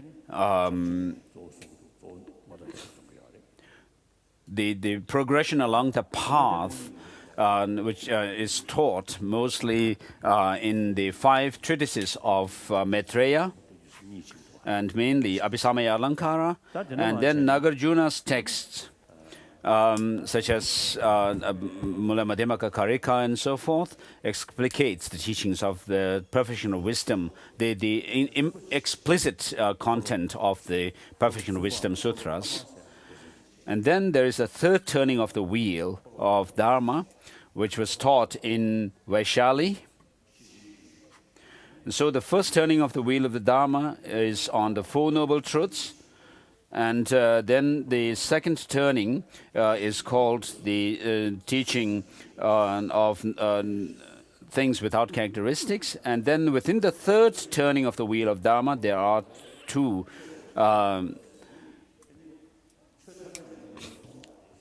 one is where the Sandhi-Nimochana Sutra says, which says that what was taught explicitly in the Perfection of Wisdom Sutras was actually taught by the Buddha by having in his mind the 3 defining characteristics of the 3 natures. And then in it, there is also teaching on the eightfold consciousness. And then there is the other set of the turning of the wheel of Dharma, the Tathagata Garbha Sutra. And in certain teachings of some Tibetan masters, there is this differentiation between teachings of the Buddha in general, which comprise most of the teachings in the Kangyur, but Tantra could be teachings meant for specific disciples. For example, in the Perfection of Wisdom teachings, we find mention of gods, Asuras, Gandharvas, and non-gods and so forth, and humans. So these were, of course, meant for certain specific disciples, whereas the Four Noble Truths was taught in public for general practitioners or followers. So the Perfection of Wisdom was not taught publicly in a grand sort of assembly, and then the Tantras were taught to very specific disciples, individuals. So all these myriad of deities that we have in Tantra, of course, were taught to very specific individuals, and they are not found in historical records in the past. So the highest Yoga Tantra, for example, was taught in accordance with the different physiological structure and also the constitution elements within the body, the nerve, the channels, vital drops. And so in certain tantras, it is said that the crown chakra has 32 spokes. In others, it is said 16. And so there are that even in the number of spokes in the chakras differ in different tantras. So of course, tantra was never not taught publicly. In certain tantras, of course, the Buddha actually appears as a monk, celibate monk, whereas in most of the tantras, the Buddha actually arose in the form of a deity, the chief principal deity of a mandala. Dharmadhatu, Dharmadatishvara, or Dharmadhatu Vajra, Dharmadhatu was taught, said to have been taught on the top of Mount Meru, but I do not accept Mount Meru, so it's a problem here, isn't it? So in the Abhidhammakosha, it is said that 40,000 leagues of the Mount Meru is underwater and 40,000 above water. And then around the height of the 40,000 leagues or yojanas above the ocean, the moon and sun and the moon actually go around this Mount Meru. And then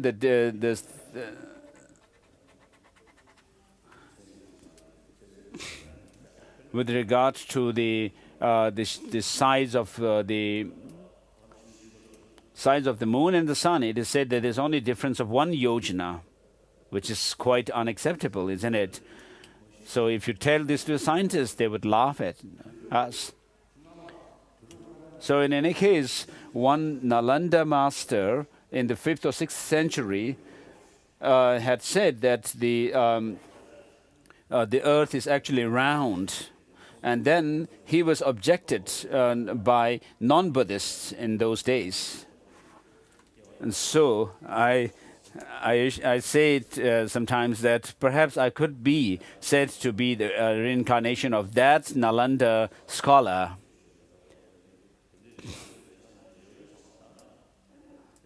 So when you make mandala offering, if you actually take literally that such a cosmos actually exists with the Mount Meru in the center and the 4 continents and so forth, it's not right. But what we can think is that all this entire universe with the trichilocosm or this whole universe, we can actually visualize them in the mandala structure and offer them. And that would be relevant also.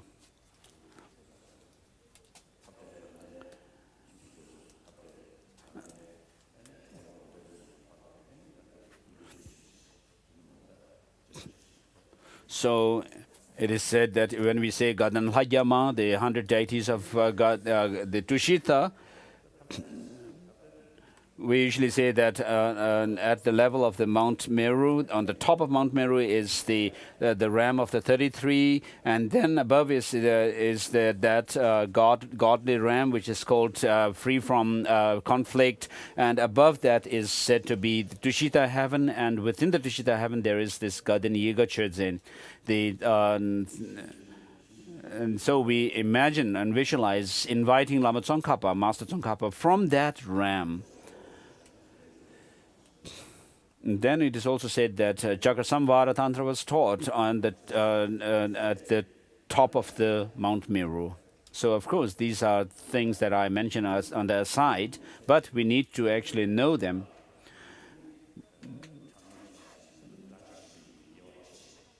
In any case, Master Nagarjuna also makes differentiation between the provisional and the definitive teachings of the Buddha, those teachings which can be taken literally or not.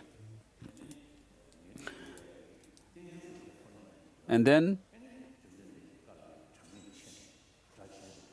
for the purpose of achieving the definite goodness, highest goal, these teachings are based on the understanding of dependent origination. The Master Nagarjuna and so forth make differentiation between provisional and the definitive teachings. The provisional ones are said to be those teachings which cannot be taken literally, because they are invalidated or undermined by the reason and logic, and therefore.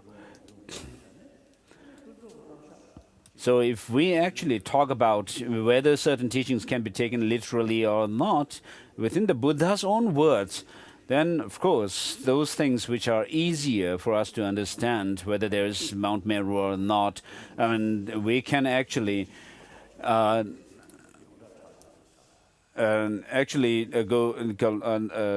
reject certain aspects of the teachings, like Mount Meru and so forth. As one of the Nalanda scholars has said, that the world is round. And then the Buddha himself has said, "O monks, all bhikshus and scholars, just as gold is tested by rubbing, cutting, and burning, likewise you should examine my teaching and accept it, but not because you have devotion to me."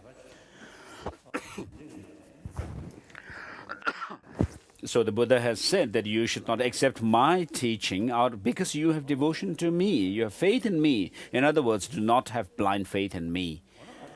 Just by saying, "Oh, of course this is true because the Buddha said," this is not the way.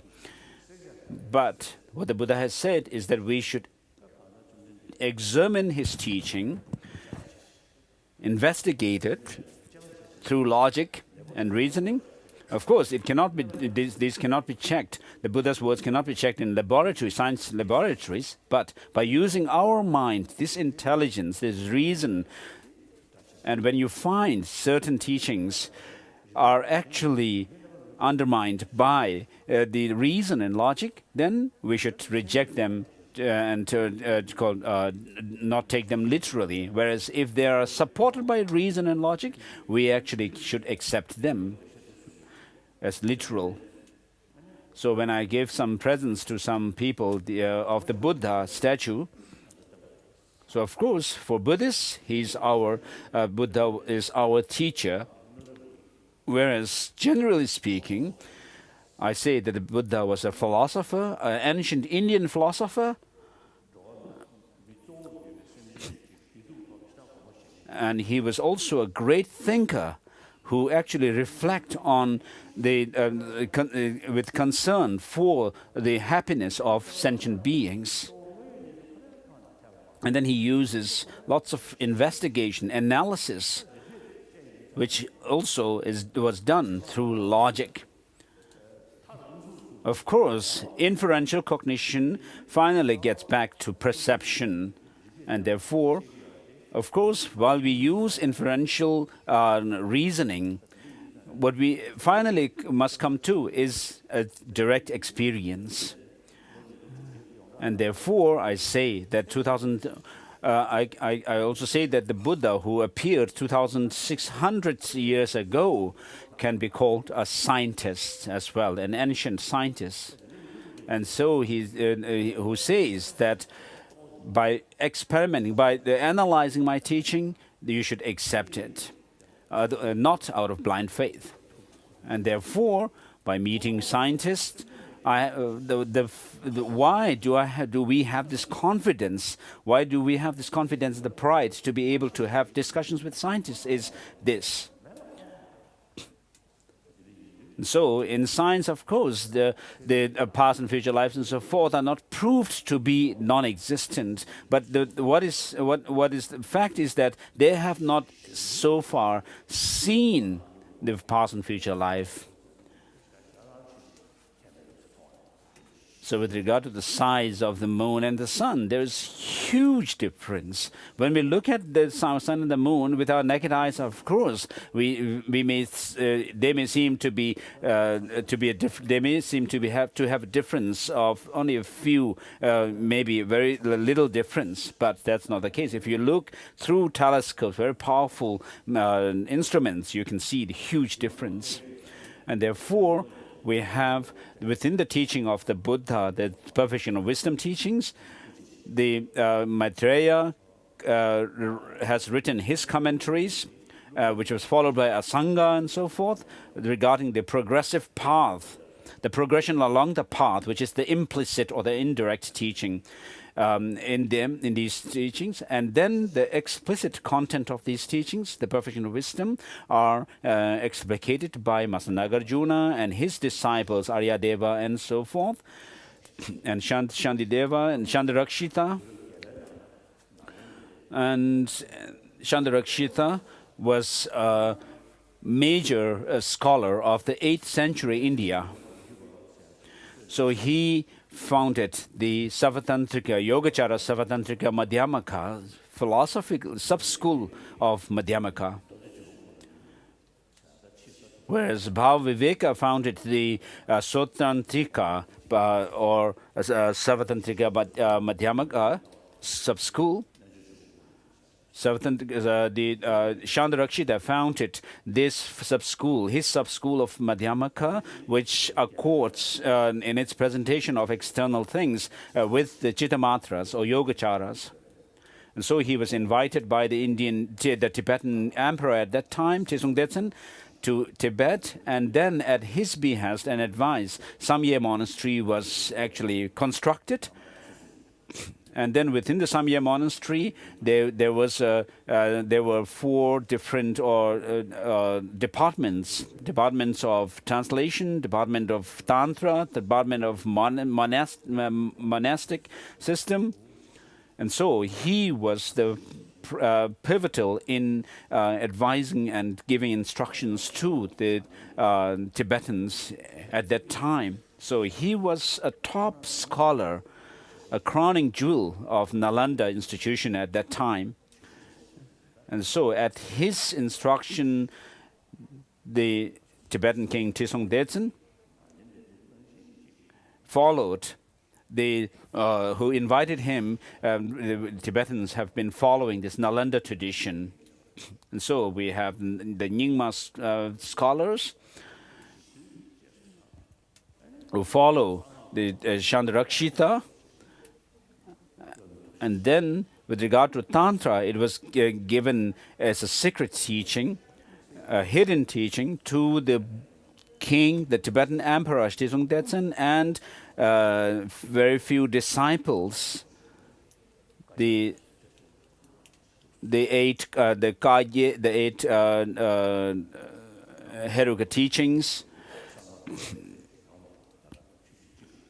So in the beginning, of course, we didn't have this distinction between the old school and the new school as such, but it was just the Nyingma school.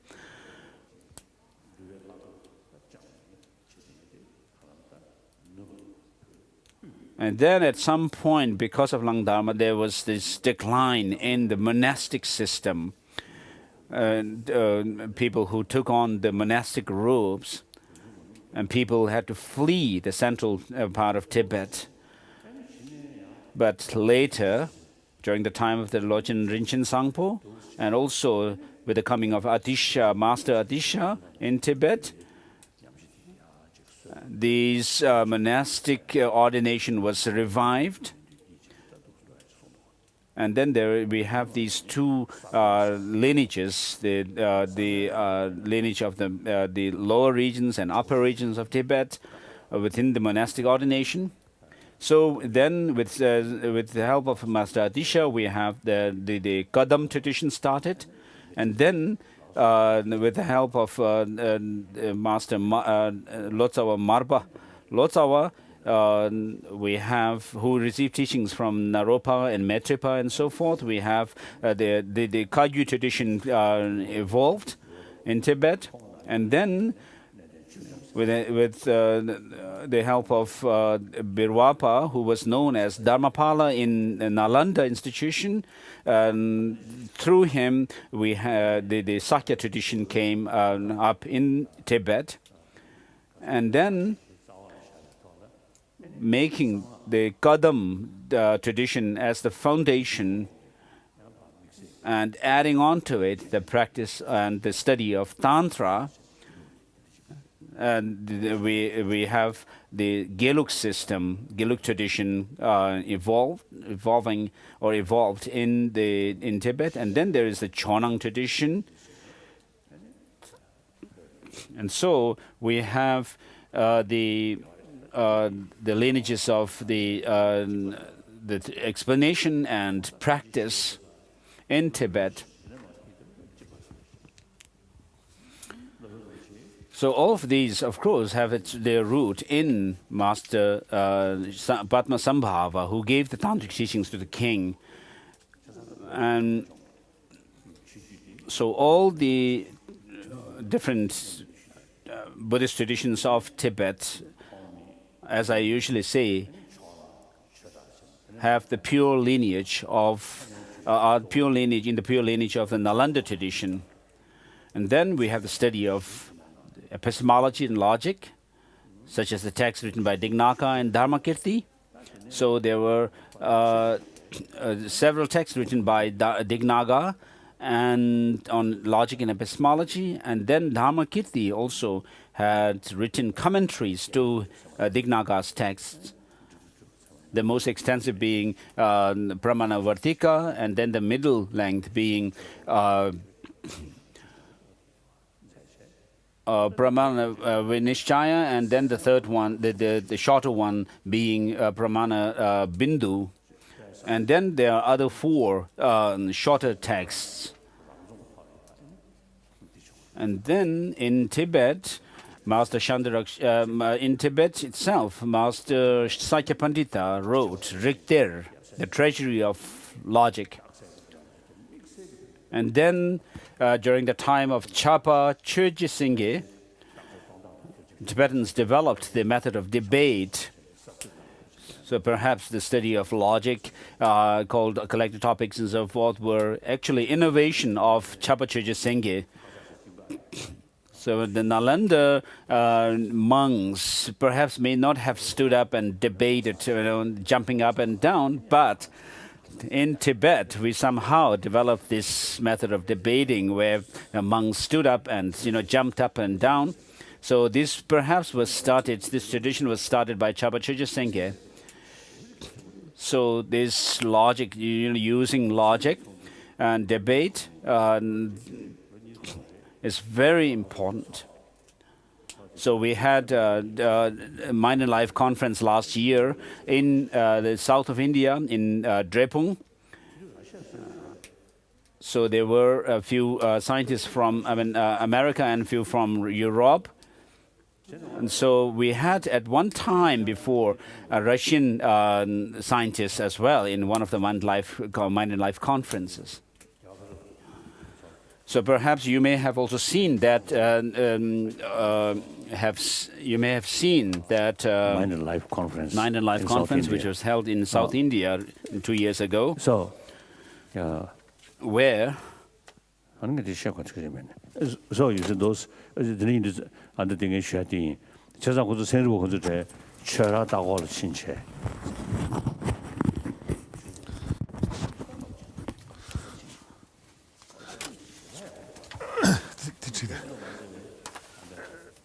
This is you do.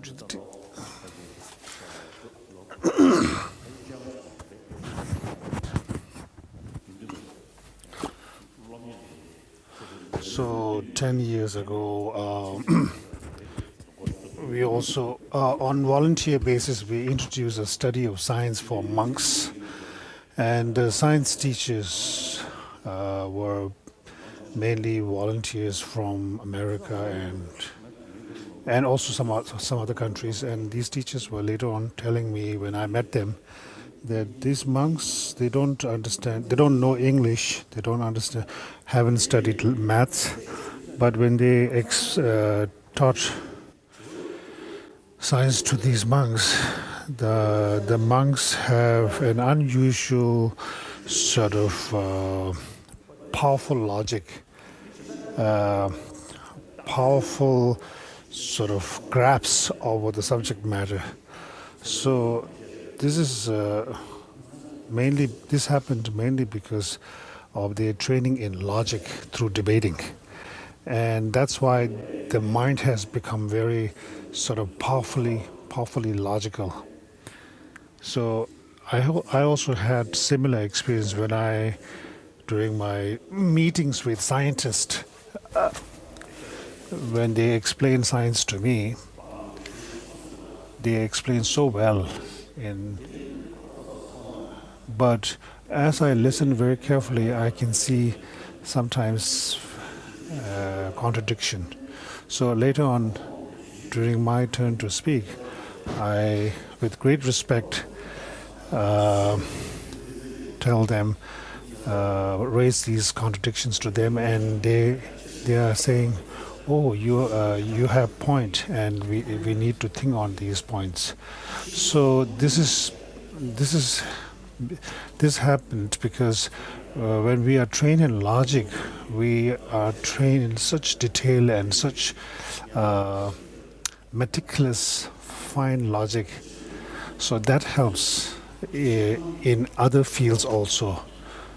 So therefore, the people among here, like teachers or scientists or whatever, it's good if you can sort of think on about introducing Buddhist logic and debate. Like, not Buddhist, using the logical skills of Buddhism to study science and maths and other modern fields. This will be of great help. During my recent religious teaching to Mongolians, I told them, you Mongolians have square head. So if you study Buddhist logic well, then you will make good use of your square head.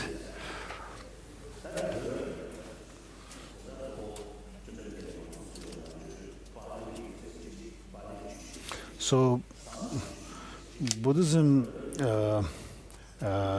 came to Tibet, both the Pali tradition and the Sanskrit tradition. Most of the Abhidharma scriptures exist in the Sanskrit tradition. So nowadays, those of you among new Buddhist, some are saying, I'm Drupakagya, I'm Sakya, I'm Nyingma, and whatever, many different denominations. But you guys, you should not think, when you say I'm Kagyu, they are Sakya, there's a huge difference. This is not true at all. They all came from Nalanda and are based on the Nalanda tradition. One American scholar told me that Your Holiness is teaching, explaining to people that what you say, that the Nalanda tradition is very pervasive, is not correct. I didn't say respond to him immediately, but this is really an statement based on ignorance. He didn't understand well, because it's very clear that all the four schools of Tibetan Buddhism all originally came from the Nalanda tradition, because all the original teachers of these four schools were Nalanda masters themselves initially. I was recently, when I was in Ladakh, I told them the reason why Nalanda tradition is so important has two reasons. One reason is because today there are many people ignorantly saying, I am Kagyu, Sakya, Nyingma, like that, and making themselves it's becoming a divisive issue. This is not good, because originally all the original masters of these four schools for traditions are Nalanda masters. They study the same texts, same monastery, same university. So therefore, before being Kagyu, Nyingma, Sakya and whatever, first we must all study the Nalanda tradition scriptures, and then in addition study the individual tradition, unique tradition of the each tradition, like Sakya has its own unique sort of some teachings. Kagyu has, and Nyingma has, like that. So these you should add to the Nalanda tradition. And the Nyingma tradition has, for example, they study some 23 different scriptures in the Peyul tradition. So whatever is the case, that they are all based on the same Nalanda tradition, and that is same for all four schools of Tibetan Buddhism.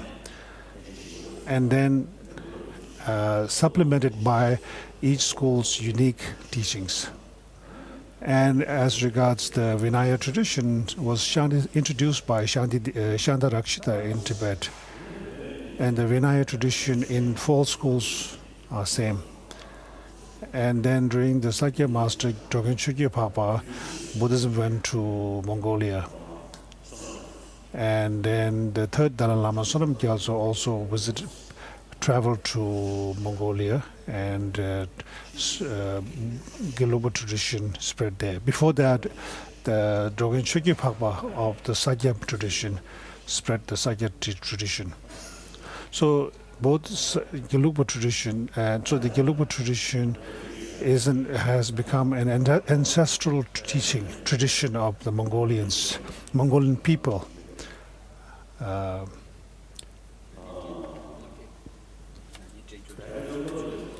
So now regarding the main teaching,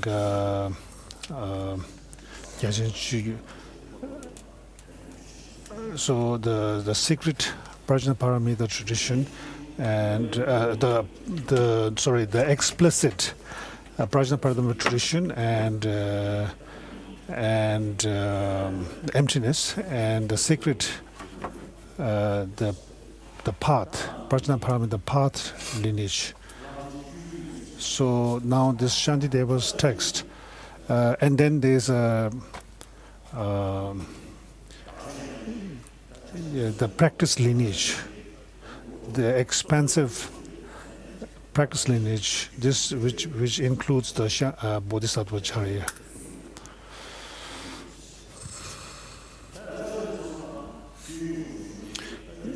Bodhisattva Charya text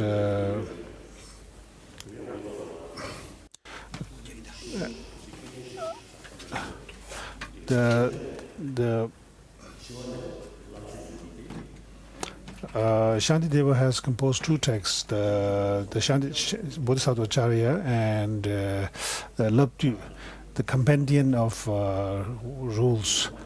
These two are both included in the Gyaltsen Chökyi lineage, which is the expansive practice lineage. In this tradition, the practice of practice of like such thing like suffering, impermanence, and also like ninth chapter on emptiness, based on Nagarjuna's views, explained by Chantakirti, is so. For example, Shantideva Bodhisattva Charya, so it's sort of like the it brings together into the text the key points, this profound, special like topics, and the explanations from both expansive practice lineage and expansive profound view lineage.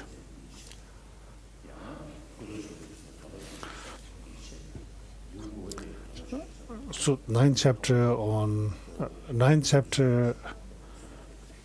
explains on the view lineage, and seventh is on the expansive practice lineage.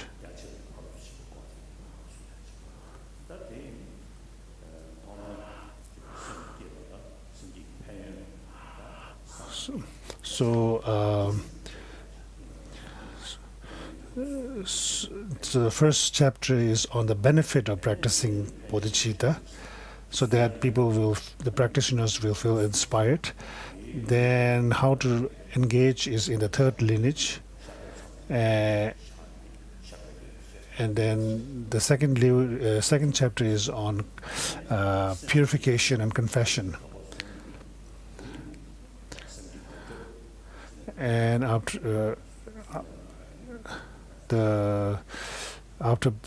generating bodhicitta and practicing its vows, the tolerance, or how to say, patience is very important. Stamina, or one has to be very steadfast. That is, so the next is the chapter on, so these chapters like chapters on patience, chapters on enthusiasm, meditation, wisdom, and the 10th is dedication. So these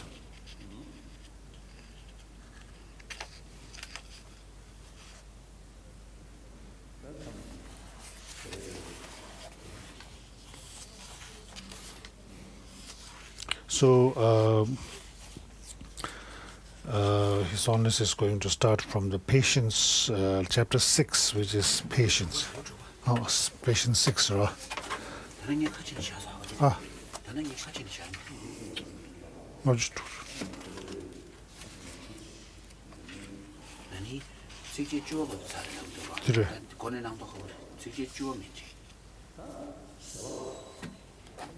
So that is on.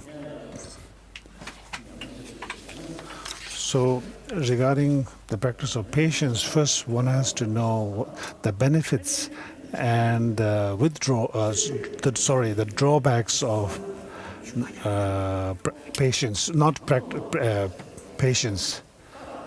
So Dharma practice is something you have to do on voluntarily. It's not imposed or forced upon you.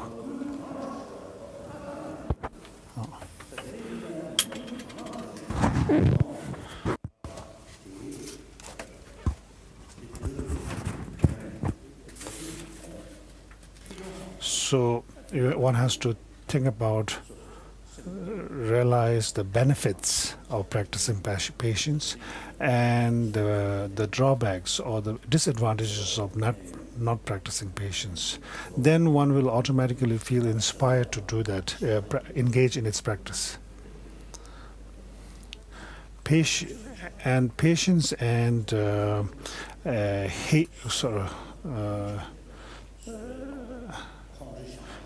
and hatred or anger are like the opposites.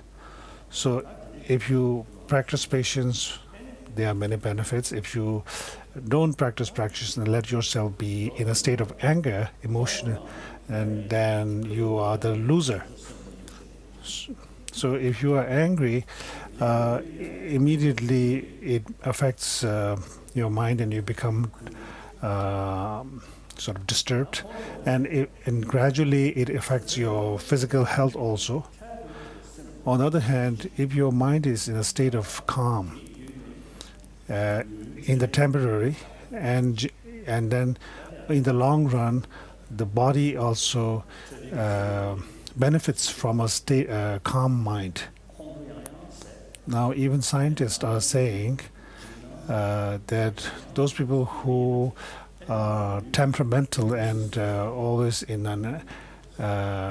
always angry, it affects the body, it affects the immune system, and then one can fall sick. More stress comes, frustration, anger arises as a result of that.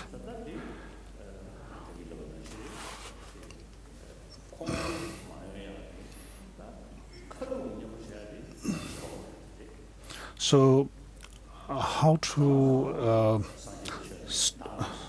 stop anger? The immediate remedy is to practice patience, and then ultimately just to go to the very root is to practice emptiness, the emptiness view. But the immediate practice is really patience, tolerance, love. For example, for desire, you have to practice the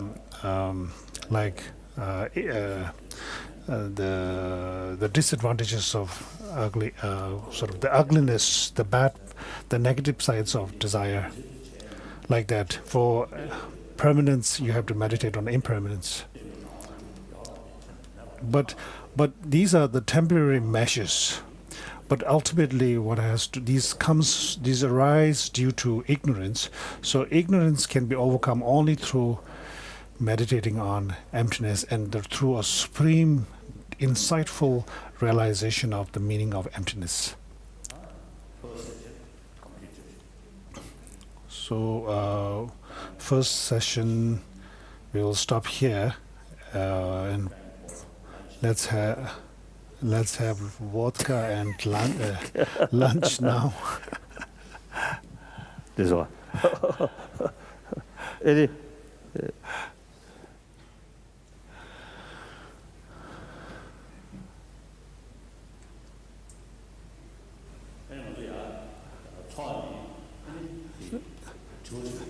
During the next session, in the afternoon session, after lunch, we will have first question and answer, take questions and answer for about 15 to 20 minutes.